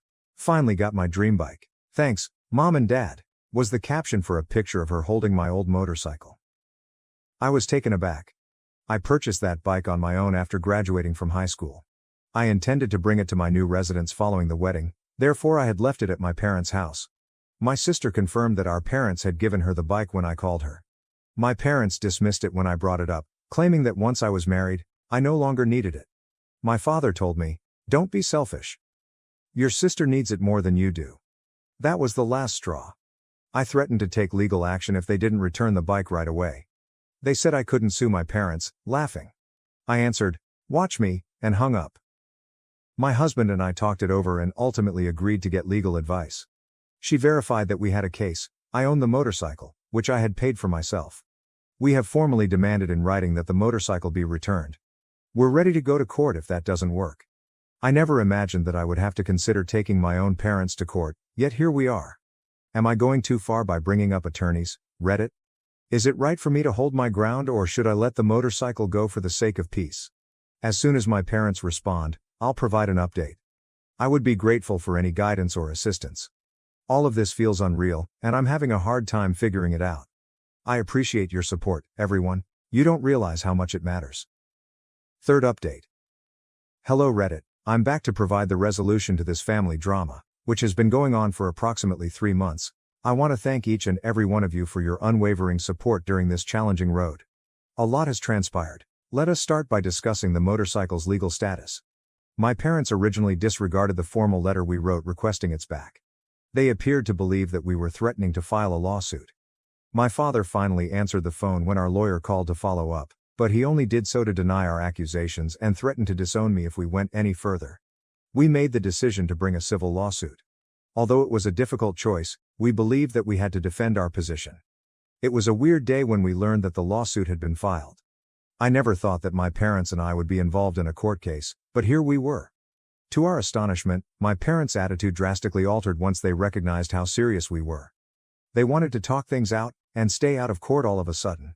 Their plan to sort things out, though, was to use guilt tripping to get me to dismiss the lawsuit. My father would alternate between being angry and trying to manipulate me by saying things like, "After all we've done for you, this is how you repay us." My mother called and sobbed about how I was destroying the family over a silly bike. I remained steadfast. I clarified that the issue was no longer simply about the motorcycle but also about limits, respect, and realizing that they had no right to give away my belongings. My parents eventually consented to return the motorcycle after realizing they would have to appear in court. Nonetheless, they demanded payment for my sister's gift from them. As long as I regained my property, I was okay with this. It was a stressful day when I went to pick up the motorcycle. Fortunately, my sister wasn't present, but my parents were aloof and unfriendly. My mother tried to guilt me one final time as I was getting ready to depart. "I hope you're happy now," she said. "You've gotten what you wanted, but at what cost?" After giving her a quick glance, I answered, "The cost of my self-respect and the realization that I deserve better treatment from my family." After that, I felt both sad and free as I went out on my bike. I've come to the conclusion that I need to take a total vacation from my family as a result of this event. I haven't made this decision lightly, but I think it's essential for my well-being and mental health. I've been negatively impacted by the years of favoritism toward my sister, the ongoing manipulation of my emotions, and the disdain for my accomplishments and sentiments. I've tried to gain their acceptance for far too long, only to be let down and hurt all the time. I've benefited greatly from my therapist's assistance in processing these emotions. She has taught me that putting my own health first, even if it means separating from toxic family members, is okay. She has also assisted me in identifying the emotional abuse patterns that I have accepted throughout the years. I've formally told my parents that I've decided to sever all contact. I wrote them a letter outlining my justifications and requesting that they honor my request to avoid communication. Their reaction was expected. A mix of fury, guilt-tripping, and attempts to downplay how I felt. However, I was able to ignore it for the first time. I've come to understand that my value is not determined by what they think of me. Naturally, my sister has sided with our parents. I've blocked her on all social media sites to stop her from spreading hateful remarks about ungrateful siblings and the importance of family. The upside is that this experience has strengthened my bonds with my husband and in-laws. They have provided me with constant love and support, making them my rock. In particular, my mother-in-law has been amazing. Whenever I needed a consoling embrace or a sympathetic ear, she was there. With the drama in my family no longer a burden, my husband and I have been concentrating on creating our life together. We've been discussing creating a family, and for the first time, I'm thrilled about the idea without having to worry about constantly being compared to others or living up to unrealistic expectations. I've also been putting a lot of effort into my hobbies and job.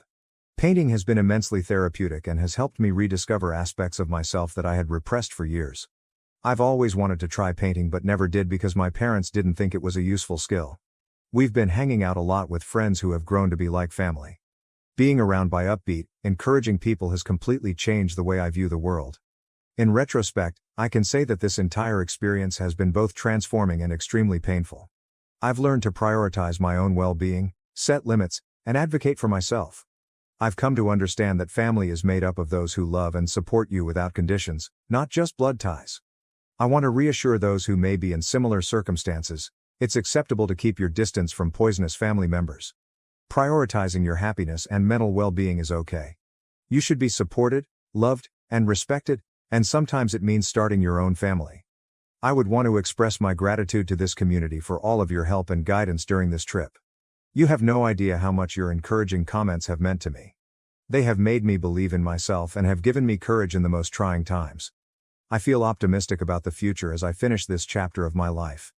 I'm excited about the life I'm creating, a life full of love, respect, and true happiness. But I'm also sad about the family ties I've lost. Once again, thank you everybody. I'm thankful to know that this community is available in case I ever need assistance, even if I hope I won't have to provide any more updates concerning family drama. Thank you for watching. If you haven't subscribed yet, please do so and hit the notification bell to stay updated with more shocking real-life stories happening around you.